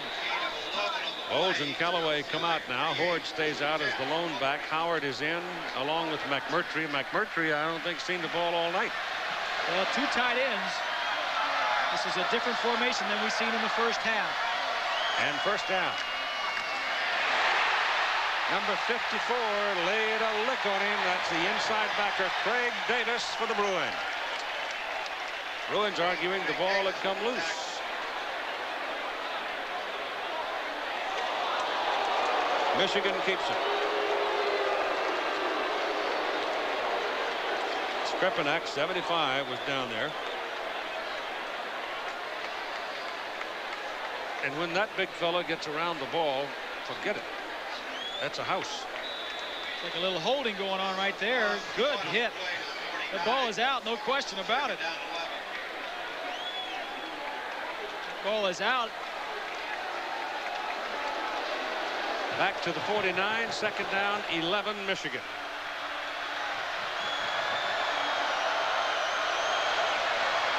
We're back to throw. Has time.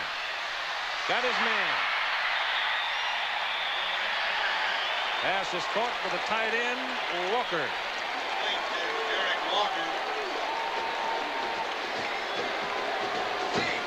Walker is here.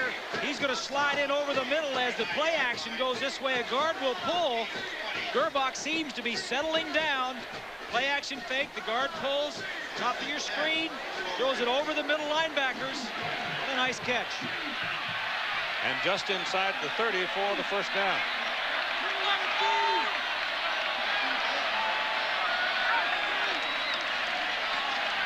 Holds.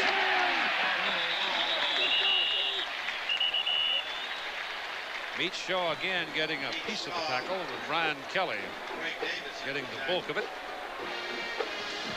Bowles now 11 carries, 51 yards, and Horde 12 carries for 52 yards.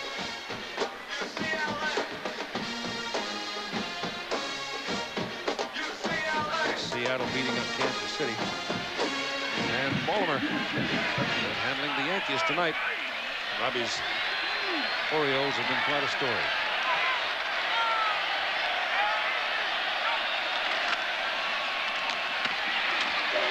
Tony Bowles, number 42, diving over the right side and down near the 26-yard line. Elvis Gerbach is not surprised to see Blitz and Bruins coming. He told me he sort of expected it. I've been thinking about that all week. But the thing is, I have a lot of seniors around me, so it kind of helps. And, you know, if they start blitzing and, you know, I just have to read my keys and, you know, just start picking them apart here and there. Third and long. Blitz coming. Bruins may have gotten off too soon. Lofted to the corner. McMurtry can't come down with it. The defense on the play by number 32, Randy Beverly. Well, we were talking about the blitz, and he certainly got it. You saw him pointing before. He was pointing at the linebackers who were blitzing. Watch these two men as they're going to slide up. He was pointing at him a little bit earlier. He saw it coming. You can see it from the alignment of the defensive backs. They're up closer, and when they're up closer, they're up there to cover people. Boy, that was close, though. Yeah, very close. J.D. Carlson's out there, 46 yard good, 36 yards good, 43 this stride. Ken Solomon holds it. Plenty of leg and good. So Ken Solomon, a quarterback, sophomore, Canyon Country, just north of here, holds, and Michigan now totals 9. And it's 14-9, UCLA by 5. Holmes won, did they? 8:16 to go in the third quarter, and John Albertson will kick it away now for Michigan. 3 field goals for the Wolverines, 2 touchdowns for UCLA. Kevin Williams and Brian Brown. Now, once again, the Michigan defense is sort of controlling an opponent, but trailing by 5. Sounds familiar. Here comes Brian Brown. To about the 25, maybe the 26. ABC's Monday Night Football. It's an AFC Central matchup between the Browns and the Bengals. The 20th anniversary season, beginning at 9 Eastern Time here on ABC Sports. I know there's a winner of that game's got an edge in the Central. Well, if Cincinnati loses, they're down 2. That's right. Kozar's offense leads the NFL with points scored in '89, and their defense leads in takeaways. So, a lot going on in Cleveland. Oh, look at this. Tried to turn back, and Sean Wills is just buried behind the line of scrimmage, back inside the 24. Let's pause right here, 5 seconds, so our stations can identify themselves. Bobby Abrams. This is WXYZ TV, Channel 7, Detroit. And a moment of relaxation for that hard-working fellow right there, because his team is in front. But I still sense a bit of changing of the tide here. Shifting of momentum. Ball is back inside the 24. Third down and 13. Second down and 13, excuse me. Brett Johnson Hands the ball away. No room for Brian Brown. Once again, the Michigan defense. Bang, bang, bang. Forcing UCLA to the old tango, and they'll punt it away. That was T.J. Osmond making that play, number 94, right there in the middle. Well, Osmond got a part of it, and a nice play by Abrams on the corner, number 24 right there. Abrams has been outstanding all night. To stack them up. That's right. Johnson on 3rd down, 4 out of 6 for 46 yards. So 3rd down and 12, and the Michigan defense trying to shut him down. Back goes Brett. Pressure on him. Jumps up, throws it. Throws it short. Bounces short of Brian Brown, and the Michigan defense has done its job.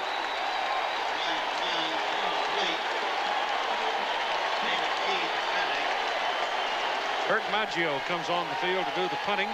Trip Welburn will go back. Maggio's kicked well. He's only kicked once. And he kicked it well.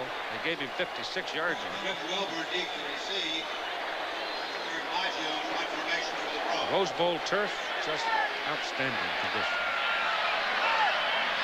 How he's making it better. No pressure. Good kick. Welburn at the 31. Got a hole. Got a big hole. Foot race.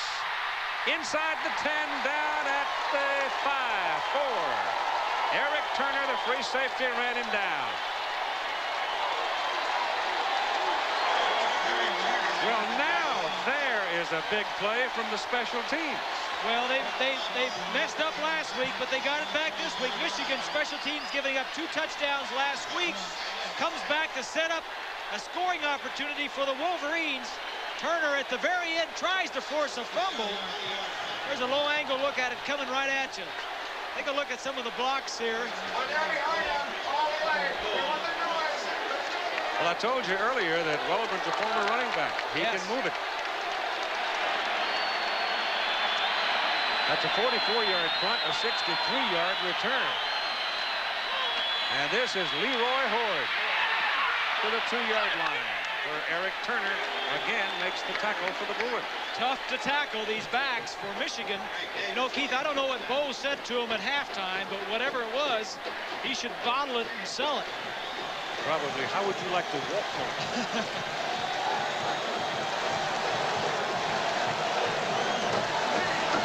It takes time to blend people into a team effort.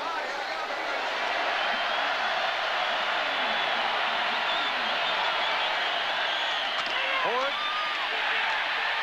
right at the goal line, but they've stopped him short. Give Marcus Patton some credit for that one. This is a critical down coming up here, Keith. You want to get in. You don't want to make it 4th down. Schembechler and Gary Moeller call the plays. I got to believe, though, that Bo is going to go for it on 4th down, and that decision should be made right now because it would influence the call that you make on this down. They go to the wishbone, putting Jefferson into the backfield. That much. You've got Horde. You figure Horde gets the ball.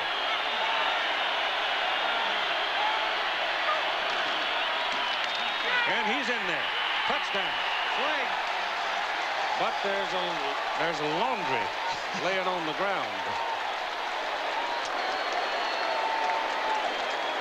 Gerback says it's against UCLA. So does Steve Everett.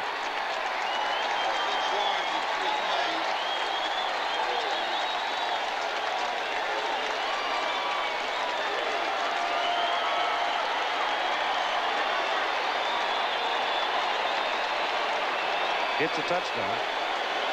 But they're staying out there, looking to me like it's going for 2. Well, it's 15-14. They ought to go for 2. It would give them a 3-point lead. 1 point doesn't give them anything. Give them a 2-point lead and just gives them a field goal. Would still allow UCLA to go ahead. We still haven't had any definitive signal on the penalty. And now they're talking to Bo, and Gordon Reese is waiting. Well, it would be applicable, would it not, to the two-point try? Yeah, exactly. You make it half the distance. Offside. No, they penalize on the kickoff. Well, you can do it on either. It's a new rule this year. You can do it on the try. That leads me to believe that they're going to go for 1 point and just kick it. No, they're not. 6 yards and 3 plays. I don't know why they wouldn't have taken it to get halfway closer to the goal line, half the distance. Okay, you go to trips, left side. 3 wideouts. McMurtry, Callaway goes in motion. He goes to the other side. Gerbach to throw it, gets it away into the end zone, and it is incomplete as Howard is taken down by Matt Darby. They got tangled up. No foul on the play, and they missed the point. So the last 4 Michigan possessions of the ball game, and here again is the sense of what you feel. It's been field goal, field goal, field goal, now touchdown. Watch the 2 on the bottom screen. That's just where he wants to throw it. The blitzers come from both sides, and just an outstanding effort. Outstanding effort. Take a look at the view and the reaction. Donahue with both outside linebackers blitzing, gets the job done, gets the pressure on the quarterback.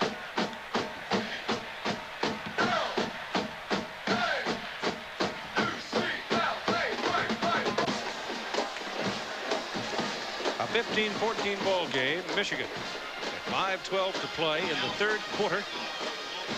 The other Pac-10 Big Ten matchup today was a Pac-10 victory for Southern California over Ohio State. Wisconsin lost to California. So the 3 games involving the 2 conferences on this day. Michigan will kick off from the 40. John Albertson placing it. It's Williams and Brown back for UCLA.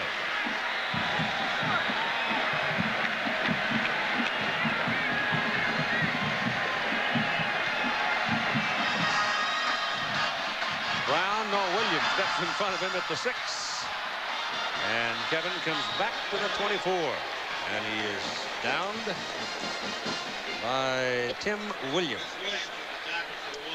Nebraska rolling. So's Florida State. That's a final.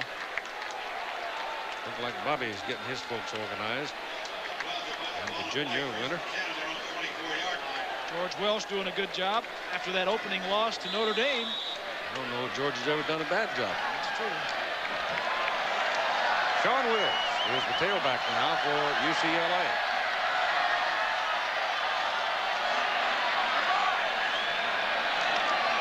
Has the ball. The first hit put on him by number 91, Mike Teeter. But he rolls ahead and picks up a couple of yards after the hit, and they'll mark him just short of the 30 and about a 5-yard pickup.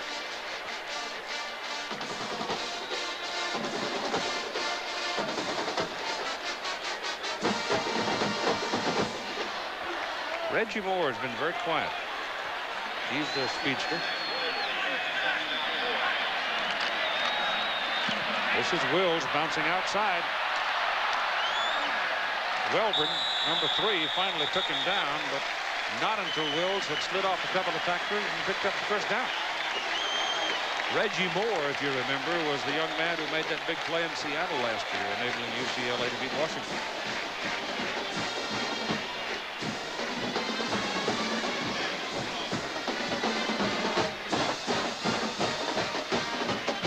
There in the center of that line, number 71, Rick Myers, a 3-year starter. He and Cornish right next to him, the center, the anchors of that line. Rick from Salinas, California.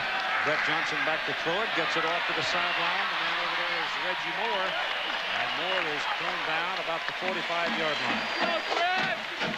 Brought down by Lance Dutton, a sophomore from Cambridge, Massachusetts. Take a look at the center of the line. See the offensive line blocking. Meyer 71 on Teeter 91. He's a biology major. Rick Meyer, biology major, looking to go into pre-med, wants to be an orthopedic surgeon. He's 6'5" and 275. When he says cut, we cut. Second down. They passed on first down, picked up 9 at second down and 1. Well, this should give a little room with the tailback. Sean Wills. Bobby Abrams gets another tackle for Michigan.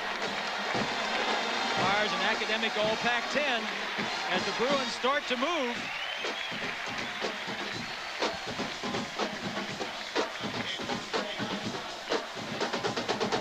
Well, the Bruins need to reestablish themselves here in this possession, I think. The momentum has been all Michigan in the second half.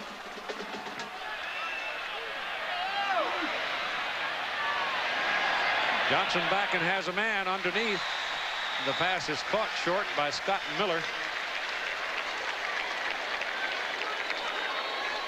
He turned back inside, and as he turned to meet the ball, it was a little behind him, and Scott fell down.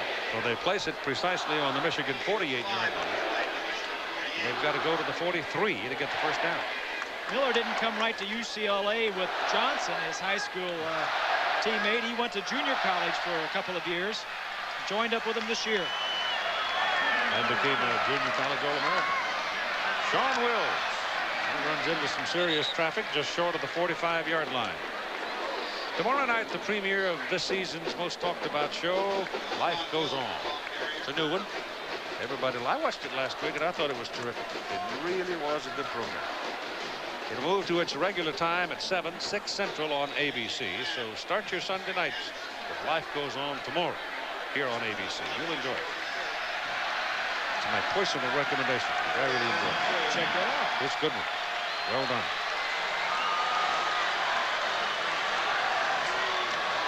Wills got it again.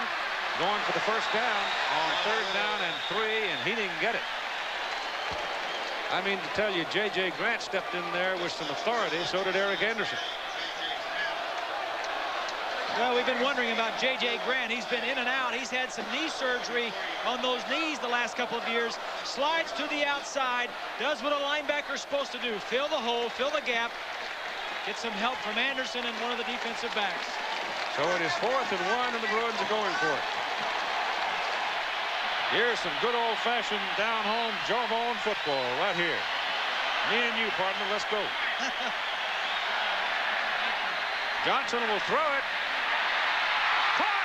A one-handed catch by Randy Austin. Holy cow! What a catch by Austin.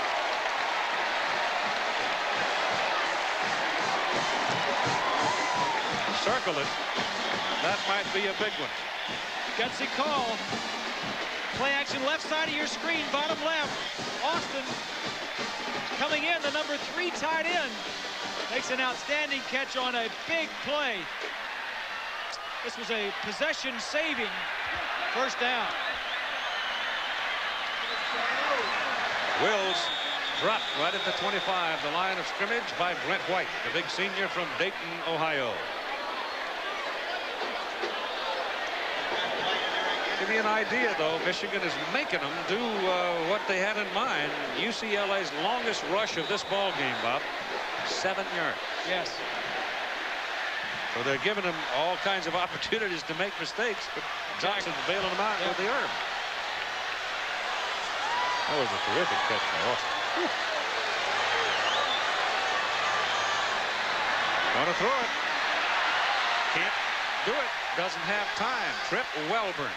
Strong safety. And there was outside pressure as well that turned him back in. Well, Michigan is not sitting back. Welburn, the strong safety, is here. As the receivers go out and the quarterback comes back, Welburn is going to come in and make the sack. Pressure the quarterback. You can't do it in the coverage. Welburn fights off the block and gets the sack. The loss is about 3. 3rd and 13. Johnson's throwing it. Knocked down at the line of scrimmage. He had Farr and Richardson both in that neighborhood, but T.J. Osmond got his hand up and slapped it down. Number 94. And so in comes Velasco. It'll be his first field goal try of the night. He tried one, and Tennessee blocked it in the opening game. He's been good on 32 out of 33 inside the 44-yard line. This is a 45-yarder, and he says he's perfectly happy without the tee. That's pretty good.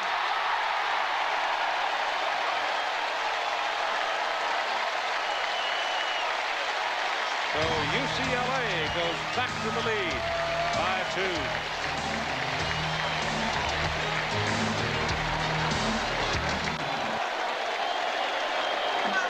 Oh, 3-2 against UCLA. The last time they played was in an 83 Rose Bowl game. An 82 team.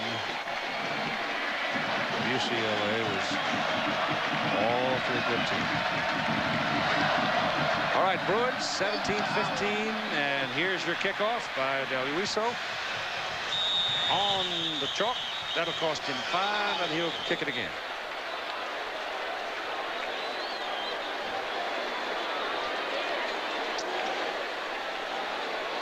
Notre Dame Purdue opens the action next Saturday, and then following that ball game from West Lafayette, that'll be at 11 o'clock local time, 12 Eastern time.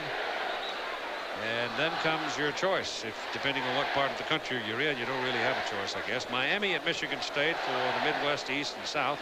Out here in the West, you'll see Southern California at Washington State, and it's Miami at Michigan State. And I think that's very important because Michigan State at home is tough, and so is Washington State. And what about Purdue? Purdue's tough. Well, I mean, when you got the name spoiler makers. When you talk about those two teams, you can throw out the records. That's right. Been several years where the underdog has pulled some upsets. 10 times. Of course, that's probably a Purdue promotion, right? 10 times. Well, I think Purdue was underdog most of the time too.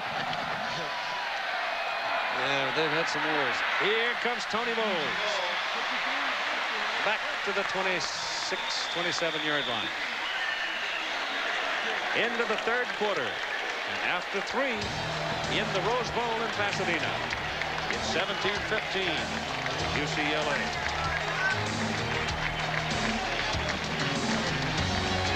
At the Rose Bowl in Pasadena, Michigan and UCLA. Michigan having 3 field goals, finally getting a touchdown in the third quarter to take the lead. UCLA leading 14-6 at halftime, adding a 45-yarder to regain the lead, and that's where we are. Another score that game just finished. Pittsburgh beat Syracuse 30-23. So now Michigan owns the ball at their own 27, first down. As we go to the fourth quarter. Lloyd Carr, the quarterback. Excuse me, Lloyd Carr just talking to his defensive troops from Michigan. And on first down to throw it. Down the middle. No. Intended for Derek Walker. Double coverage on him. Last spring, this is what the Michigan depth chart at quarterback looked like. Taylor, Brown, Odom, Solomon, Gerbach. The top 2 are 5th-year senior quarterbacks. Michigan was very deep in quarterbacks. Demetrius Brown was academically ineligible. Michael Taylor was injured last week. Bo says he might be out 4 to 6 weeks. Odom got in Bo's doghouse by getting some papers late in summer school, and Gerbach has passed up Solomon. Man comes from 5th in spring, trying to lead this club to a win. Second down and 10. And a little delay inside with Tony Bowles, and he'll get it up to about the 30, and that'll do it there. And let's join Roger Twibel in New York.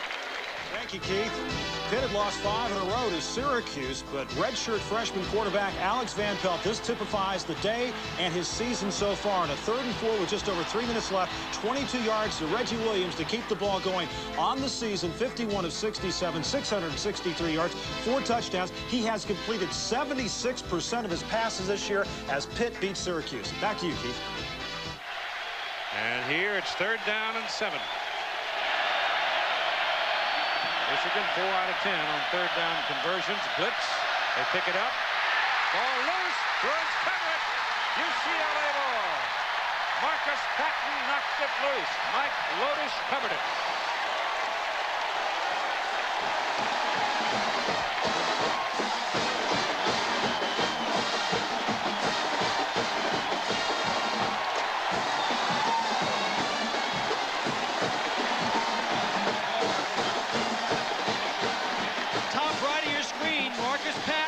The quick linebacker coming around Doring, number 73. Doring is 6'7" and 290.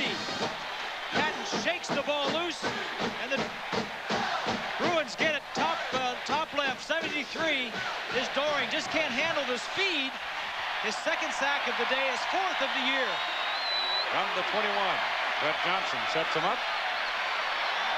He's got Sean Wills behind him, and Wills has the ball, and he is brought down by Trick Melbourne on a blitz. Melbourne got him back at the 26-yard line. Upfield, the defensive coordinator says of Patton, he was a walk-on. His father was killed when he was very young. He was a former LA cop, killed in the line of duty. Says he really likes this kid. He's a hard worker, great work habits, very smart. Said he wants to be a lawyer when he gets out of school. And incidentally, for those of you in Illinois, Libertyville area, looking for Brian Wilcox, slight concussion first half. He is not in the game, but he's all right. Johnson back, gets his pass off. Caught. Corwin Anthony, a penalty flag. Anthony gets his first catch of the night.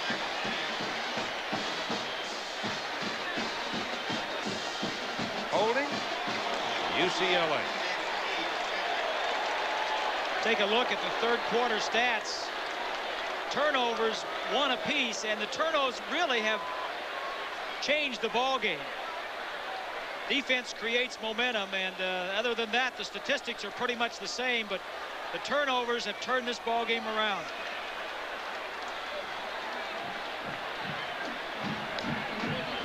That's a big 10 yards right there. Ball comes all the way out to the 36. Not a lot of statistics. This has really been a lot of defense, and that's the way you would expect it from a Schembeckler team. Well, they had it down at the 21. Blitz by Woburn.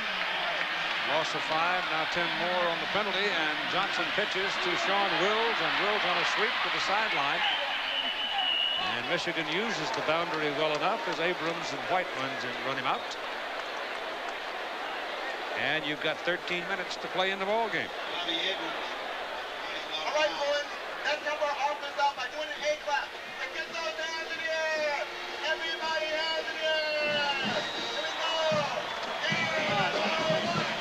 go. Wills remains the lone back for the Bruins, with Richardson and Farr, wideouts, and Arbuckle sort of the H-back going to flank position on 3rd down and 20. Brett Johnson back to throw it, getting some heat, and they got it all the way back at the 45-yard line. Eric Anderson.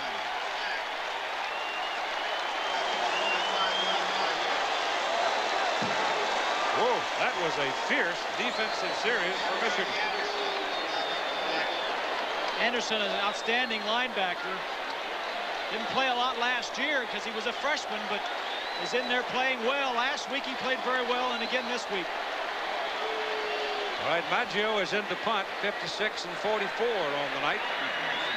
And it's Welburn back at the 10-yard line for Michigan. Welburn deep to receive. Punt is away, hits it high, lazy fly ball. Fair catch called at the 14-yard line. Time remaining, 11:40.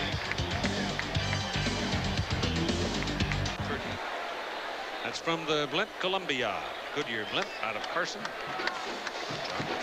Creighton out of Redondo Beach. The Goodyear Blints have been flying over sporting events and special events, civic events since 1925, and they just christened a new one last week, the Spirit of Akron. State of the art. Gerbach gives the ball to Tony Bowles. Bowles gets around the corner and gets out close to the 30-yard line. Mark at the 29. Ooh. Matt Garvey finally brought him down, but Bowles showed you some experience there. He was patient. He waited.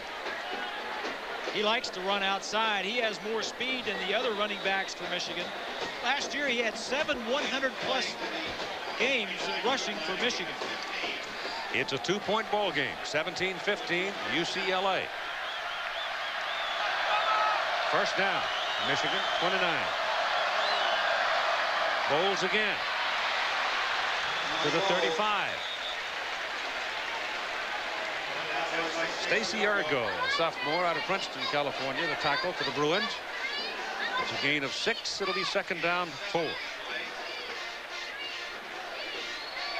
Well, I'll tell you something. You let that Michigan running game get in rhythm like it looks like it's getting. Well, ideally, they'd like to have it here, not only to gain the yardage, but also to take some time off the clock. Ford to the tailback spot, leg it in, replacing Bowles to give Tony a little rest. And Leroy has it. And somebody grabbed his hind leg as he started to cut back across the middle. And they get him short of the first down. That right there, Stanford, Oregon, might be one of the big upsets of the day. Washington State over to Laramie had to score late to get that win. It is not easy to win in Laramie, Wyoming. 3rd down and 1.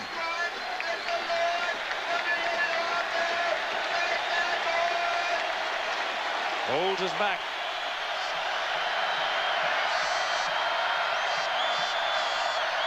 Ford has it. Fumbled it. UCLA ball. So Michigan turns it over.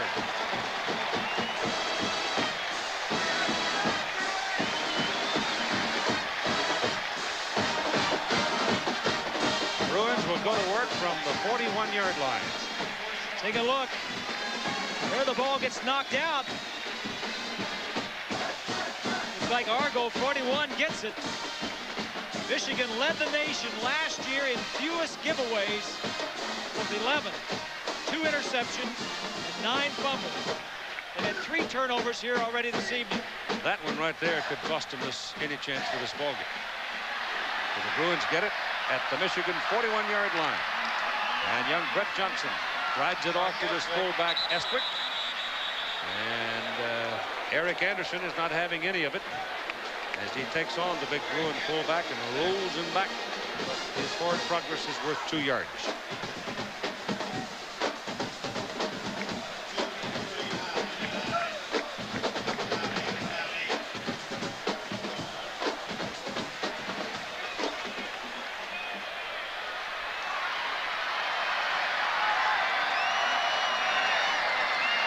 Johnson sprints out, throws to the sidelines.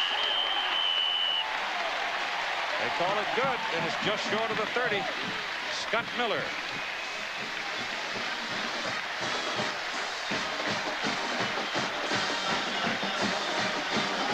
Quarterback mobility. It causes all kinds of problems defensively, trying to contain him. Don't let him get outside the pocket. You can buy more time. It puts more pressure on your defensive backs. Brett Johnson, I'm impressed with him, Yep, Keith. he's had a big night. He's a scrappy kind of a guy, isn't he? He's gutsy. There's certainly no secret in that kind of play. The ball is rolling around, and UCLA covers it. And it looked like Jacobson, number 77, the big senior tackle from Mission Viejo, covered it, and the Bruins keep possession. But there is certainly a little deception when you run your one-back set like that with Brown or Wills or whoever it might be carrying. You're just simply saying to your offensive front, make a hole. Well, exactly right. And you got 2 tight ends in there. What that does is it stops the defensive linebackers on the outside from getting into your backfield and making a big play and causing a fumble. Wills is back in for the Bruins.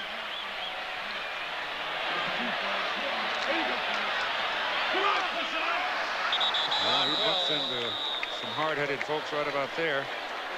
T.J. Osman, number 94, is at the bottom. John Milligan's on top. Time 8:10 to play in the ball game.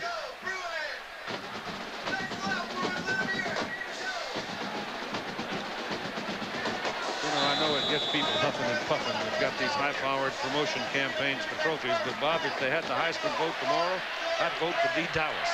Oh, I think I would too. I mean, he's the guy that's really earned it. Yep. On the field.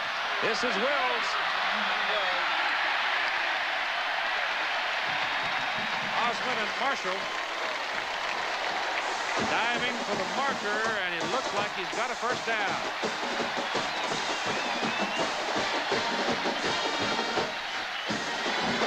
He does.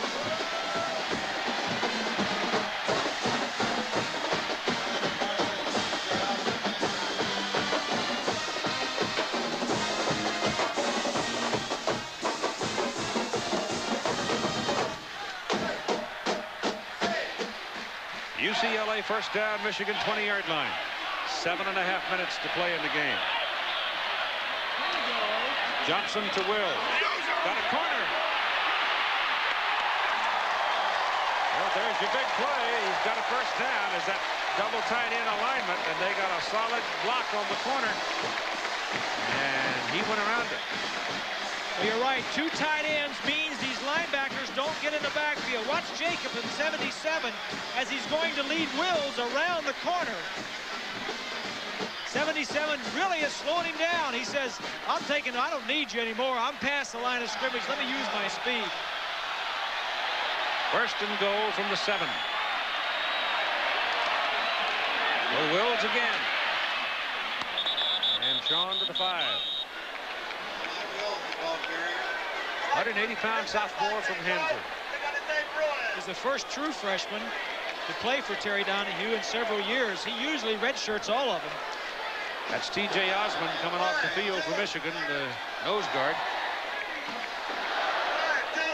Second down and goal from the 5. He had that big night against Nebraska there. One big run, and he was on his way in his freshman year with Sean Wills. Here he goes again. I'll tell you one thing, he has no respect for his body because he threw it in there and David Key tried to dismember him. But he holds the ball and comes up growling because he didn't score. Very nice young man, very charismatic, was the class president his junior and senior year in high school. Came out of a tough area in Los Angeles and really is a good kid.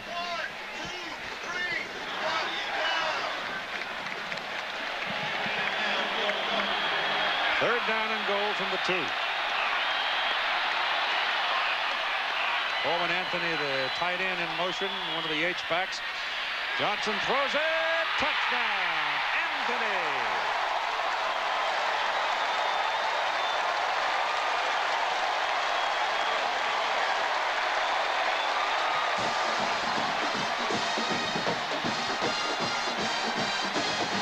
They got 3 good tight ends on this UCLA team.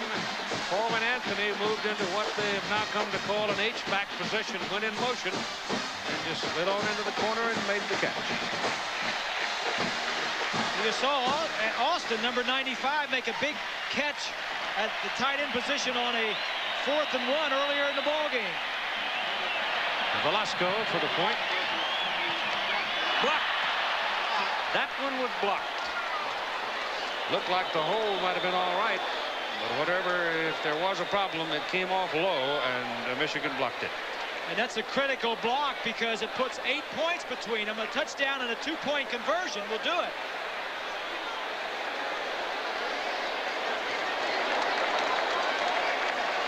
Here's Anthony right here. He had been in motion. He came back. He's going to swing to the outside. The man he beats is Doughton, number 22. Going to have play action in the backfield. To the left of your screen, if Doughton could have cut in front of him, just inches away. See the reaction of the coaching staff.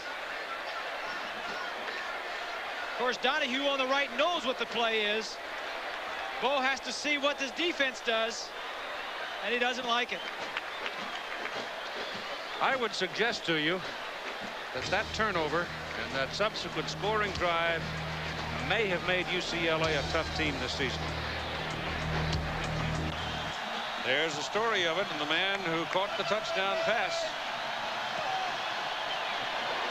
And they only had to go 41 yards because of the fumble. Tony Bowles comes back. They stop him at the 17, short of the 20. So the Wolverines are beleaguered now. 23-15, Mike Adamle with Mark Messner. Yeah, Keith, remember this guy, 25 pounds lighter, former All-American, now Los Angeles Ram. I'm surprised Bo didn't convince you to suit up. Well, I think it would have been an opportune thing for me to do. I would have sure loved to have done it because it's really tearing me up seeing these guys play. It's the first Michigan game really I've ever seen in person without playing. Still bleed maize and blue. You went wild when they blocked that extra point attempt. Well, that's a big play. I mean, that leaves a touchdown and a 2-point conversion to tie the ball game up, and I've got all the confidence in the world in these Wolverines. This is a heck of a football team, and I'm going to sure miss not playing with them, that's for sure. Mark, you look great. Good luck this season with the Rams. Get off that developmental squad. Okay, Mark Messner. And first down from the 17. Gerbach to throw it. Goes underneath with it. And it is incomplete, intended for Greg McMurtry. It was not a particularly well-thrown ball.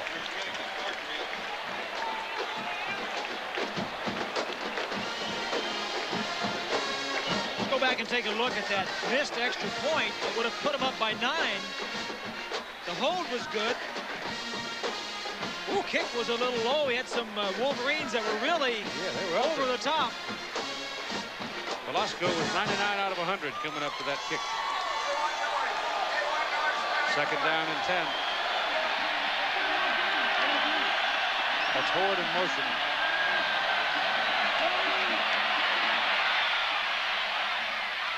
Bowles catches underneath. Brought down at the 24. Pickup is about 7. It'll be third down and something like 3. Gerbach on the night is now 6 of 14 for around 60 yards. Certainly not the numbers that he hung up last week in relief of Michael Taylor. And Keith, he brought him back last week, but he's not the same quarterback this week as he was last week. Just not getting it done. I'll tell you what, those corners for UCLA have played well, too. They have not tested the corners. Tried Beverly once. That was about it. Time called by Michigan at 4:47 to play.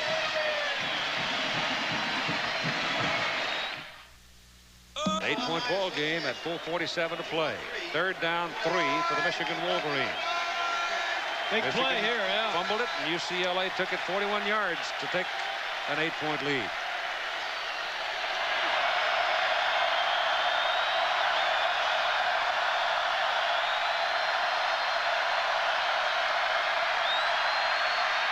Pass is to the tight end underneath, and the play is broken up by Matt Darby. It was intended for Derek Walker, the tight end. And the ball was late. It was a little bit behind him, too. Darby did a nice job of jamming the tight end, took him off his route a little bit, and forced the throw to be a little bit behind him. UCLA's defense coming in averaged 400 yards in its first 2 games, giving up 400. Tonight, they've only given up 164 to Michigan. That's the story of the game right there. Chris Stapleton, second punt. His first one was 49 yards. The other one was whacked out because of a penalty. That's a high hanger. And Sean Wills accepts it just short of the 36-yard line. 42-yard punt. Clip. I don't want to hear any noise from you. That's good duty. Here comes UCLA with a football. Sean Wills, who's had a busy night, moves it out to the 40-yard line. And it's now gut check time for the Michigan defense. If they're to have any chance to win this ball game, they have got to set UCLA down and take the ball away from them. Defense has not played that poorly. They've been on the field on some short fields. Turnovers have given the UCLA Bruins good field position, and they've taken advantage of it here tonight.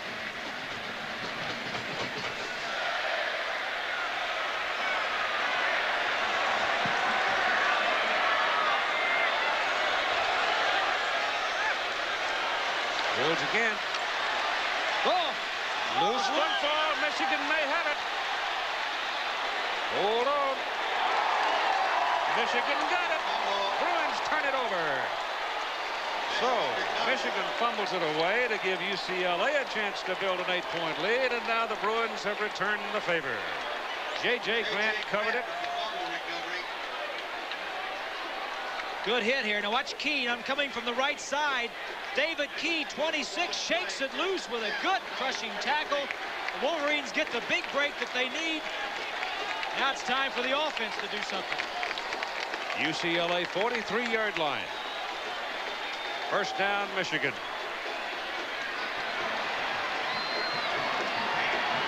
Yeah, it's been a grinder. It has been. And a lot of turnovers, a lot of key points in this ball game. That's Tony Bowles in motion. Gerbach to throw it. Bruins try to get to him. Gets his pass away to Walker, the tight end. And he's down at the UCLA 32. That's the play from this side. They ran the last time from the other side, trying to pick up their first down, and it didn't work. The coverage was different. This time it was a zone. Nobody was riding him. Right. The last time it was a man coverage with Darby really jamming him.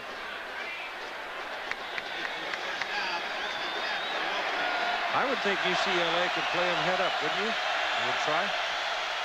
For the secondary, they could. Yeah. Well, ball is away, and the pass is completed. But it's one of those things that turns over your stomach a couple of times before it gets to your receiver, because he threw it a long way, and there was a blue shirt looking at it. Chris Callaway caught it. Michigan has 2 timeouts remaining. Time is not a problem. Over 3 minutes, about 3 minutes to go. Second down and 2. That's Leroy Horde into the middle and close to the first down. Craig Davis, who is a good inside linebacker for UCLA. Popped in. They don't want to measure. They say it's third down.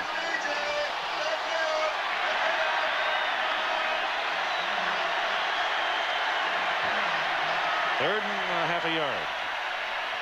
Over the top, Leroy Horde, first down at the 20 of UCLA at 2 minutes, 23 seconds. Clock stopping while the chains are moved. Now, if you're Michigan, what you got to be doing on the sideline is sending somebody to get your best 2-point play.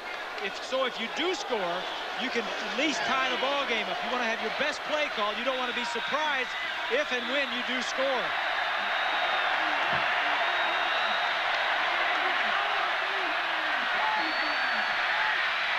Pass, Bowles, 10, 8, first down, first and goal, Michigan.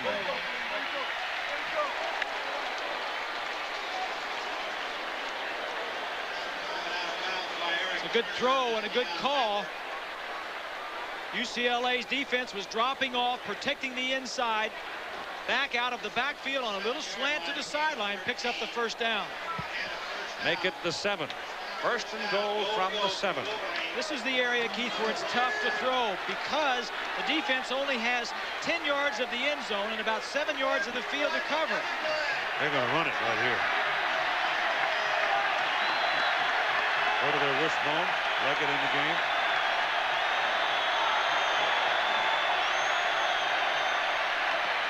Leroy Horde to the 5-4-3. Second down and goal. 2 minutes to play in the game. You still need to score as quickly as you can, because if you don't make the 2 points, then you need to get the ball back and try a field goal. I mean, you're not sure you're going to get that in. Called a time. That's UCLA's timeout. We'll be back with a finish between the Bruins and the Wolverines after a word from our ABC station. Down at the UCLA 3, it is second down and goal for the Wolverines. They need a touchdown and a 2-point conversion to tie. Earlier today, there were 2 other games matching the Big Ten Pac-10. USC beat Ohio State 42-3, and Wisconsin lost to California 20-14. Second and goal. Gerbach has the ball. Sets, pressure, throw, away. Beyond the playing field, he had his tight end, Derek Walker, in the corner. He was open, but the pressure was coming from Kelly and Lodish, and he threw it away. Good read by Turner, 29, covering. He saw something in the backfield. That's a smart play by Gerbach. Just throw it away. I like the call. Third and goal. 1:39 to play. This is where if you have a mobile quarterback, Keith, you can get him outside and buy more time. Gerbach is not your mobile quarterback. Bowles late getting there on third and goal from the 3. Gerbach will throw it, throws it hard into the end zone. It is touchdown, Walker.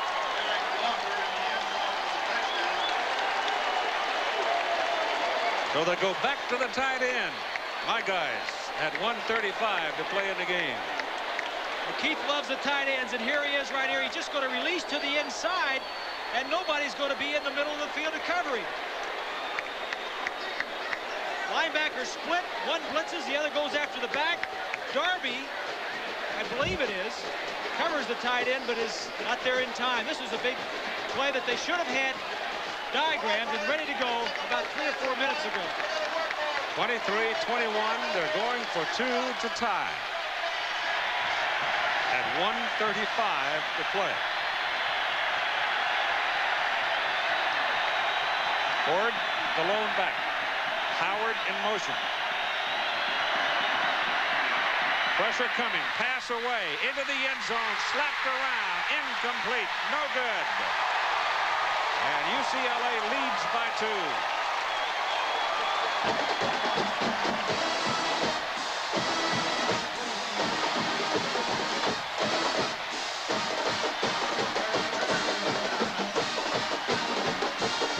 There was a man open right here. Walker, he was trying to go back to Walker. He's going to hook in the end zone as the motion man comes out.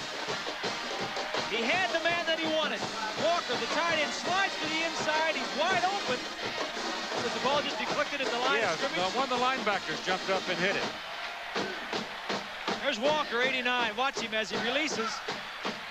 Davis, 54, misses the jam. Ball was deflected. There's a linebacker or one of the linemen, somebody up near the line of scrimmage, hit it. There it is right there. Number 65, Kelly. Brian Kelly, the nose tackle. So, Brian Kelly with the big play. All right. What do? You kick it deep. You got 2 timeouts. Brian Kelly is the man of the moment for UCLA. Last week, Michigan was in a similar situation, but had 4 minutes instead of a minute and a half. Kicked it short, didn't kick it very well. No, only kicked it 4 yards. So the Bruin defense standing on the sideline waiting. There's the onside kick. That's a good one. Michigan's got it at the 40. The ball ricocheted high in the air, and Veda Murray came down with it at the UCLA 39-yard line. Oh, my goodness. Now that Bruin defensive bunch has got to come back on the field. You couldn't ask for a better onside kick. As good as this is, the one last week was just as bad. Hops over everybody, and your man is right there to recover. Well, they're going to bring it back. They don't give them the ball that deep. They brought it back to where you recover. Well, I think they brought it back to where it hit somebody. But he had that ball down at the 40 when Murray got it. They're giving it on the 46. Well, you can't draw it up any better than that. Nope. Must have hit somebody back up at the 46-yard line. Well, Michigan's got its chance. 1:33 to play. The Bruins come after Gerbach. Throws it. And it's complete to Chris Callaway, right at the marker. And Chris is going to get up, walk away from it. Ooh.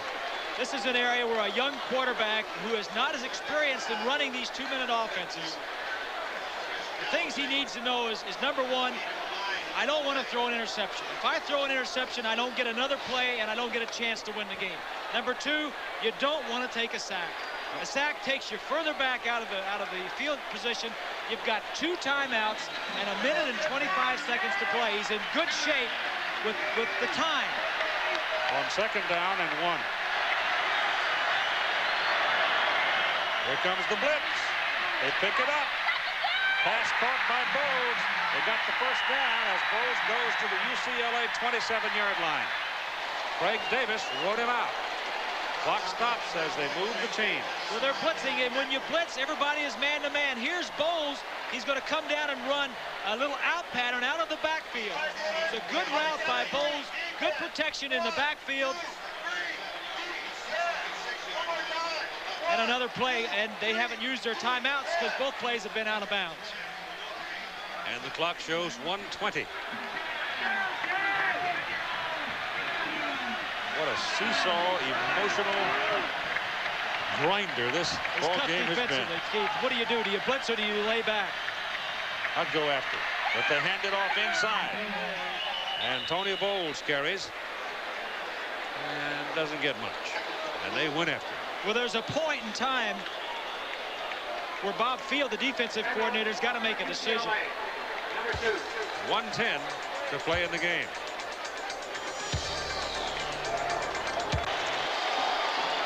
Michigan's ball, UCLA 25. J.D. Carlson, that's what he has done tonight, the place kicker. And just moments ago, he was talking on the telephone. I don't know if it was Mom, Dad, Grandma, Grandpa, or a coach, but somebody had called him and said, hey. Well, he's 42 yards field goal right now. If Michigan doesn't do anything else offensively, he can make a 42-yarder. So the key for Gerbach is don't turn it over and don't take a sack. Incompletions are all right. 2nd down and 8. Little drop off on the screen to Tony Bowles. He's got some daylight. Go to the sidelines. He doesn't go to the sidelines. Now he does, and the Bruins will wrestle him out inside the 10-yard line. Whoa, was that a biggie? It's an excellent call, but it was in some ways it was a lucky call because UCLA was in a zone defense. And when you're in zone, you drop back. If this had been a man coverage, the screening back would have had a linebacker right in his pocket. 68 is Kokozo. Bowles makes the catch. If it had been man coverage, it would have been right man up there in his face. The ball is at the UCLA 9, having stopped the clock at 58 seconds, and it's 1st down and goal, Michigan.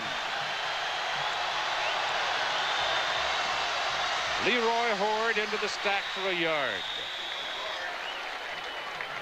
Brad Bryson, Mike Lodish, a whole bunch of blue-shirted folks over there. Lodish on that tackle. Time called now by Michigan.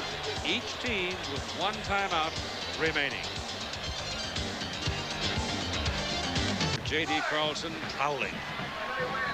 Thinking. 46 seconds. UCLA leading by 2 points. Michigan's ball, 2nd down and goal from the 8. Keith, I think you keep the ball on the ground. The strength of this team is in the running backs. I'd run it back into the middle. You've got enough yardage. You don't want to be too conservative. You've got plays that are better than others. The other thing you got to think of offensively is what plays are good against blitzes. Because UCLA certainly needs to cause something to happen. They don't need to lay back at this time. Crowd gets into it. Ball goes to Bowles. He's got a little room. Goes to the 5, down to the 3. Now they've got it just about the right place for Carlson. Eric Turner made that tackle. Otherwise, Bowles scored. UCLA spends its last timeout. And that stops your clock at 35 seconds. 3rd and goal. Michigan has 1 more run at it, and then the try. Here's that Michigan runs the ball 1 more time. Then they can spend their last timeout and have the field goal try if they don't score. Dave Burnson, our stats tonight, as usual, and Todd Barry, our spotter. Thank you, gentlemen. They have now prepared the play. Both sides, both teams went to the sideline. Keith, I think you really try to score here. You just don't run a safe play. Yep. But that field goal sitting on the ground now is certainly no sure thing. No, sir. Got to run it to the right. That's where the daylight is. Option. Gerbach.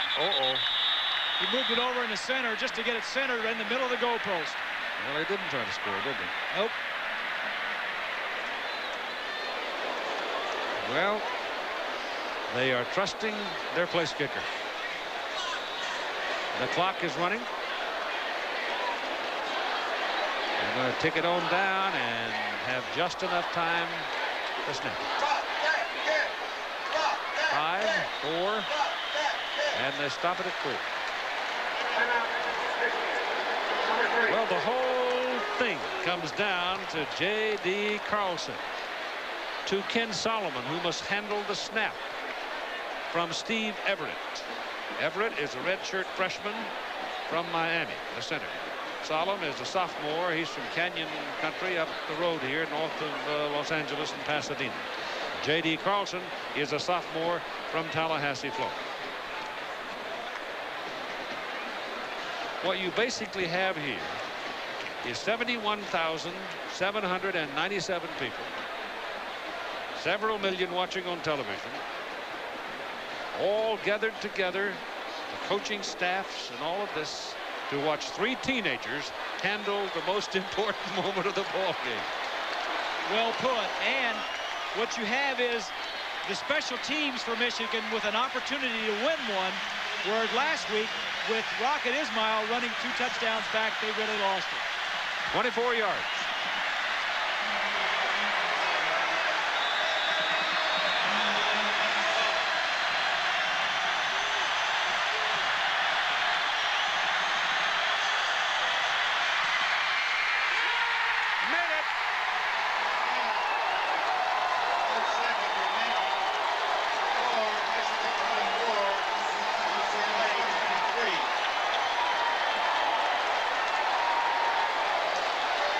J.D. Carlson, 46, 36, 43, 24. He'll be an MVP.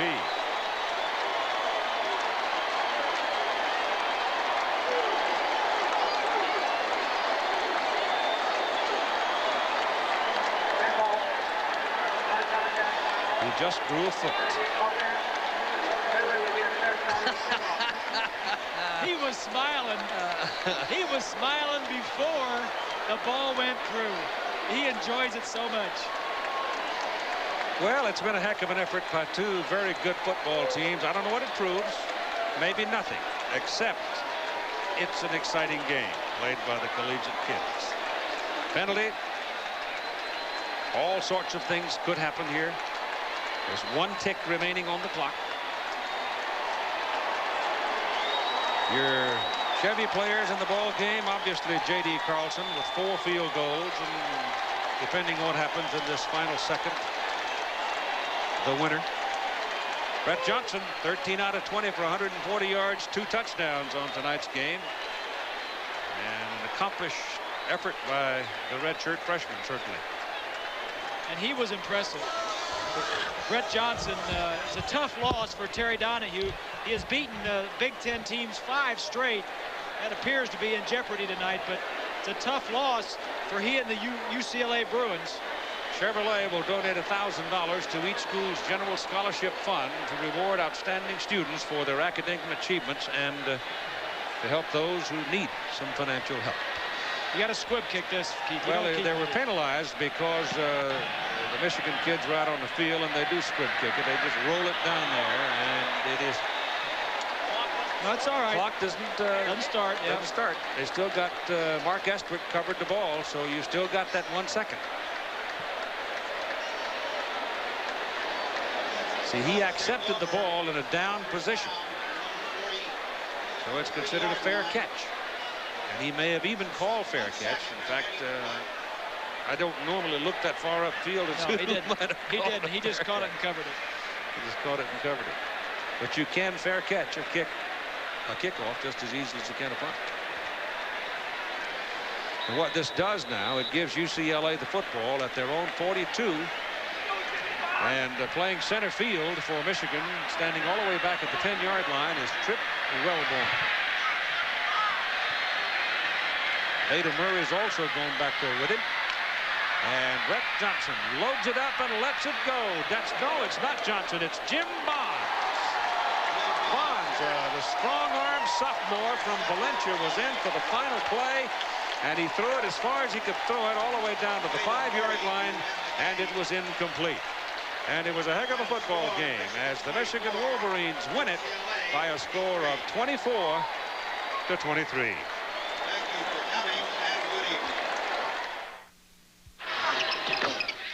The University of Michigan student athletes exemplify the talent and preparation that identify Michigan alumni as leaders. Michigan's extensive research base and exceptional faculty prepare students from Michigan and from around the world to meet challenges they'll face in the 21st century. In the classroom or on the playing field, Michigan students are committed to achieving the high level of success that comes from all-out effort. That's a Michigan tradition.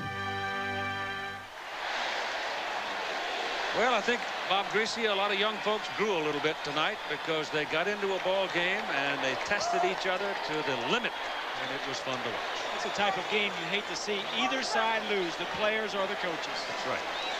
There's your final. Michigan 24, UCLA 23. We hope you enjoy it.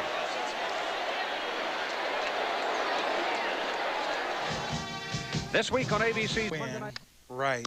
Good evening, everybody. It was a game that ended up being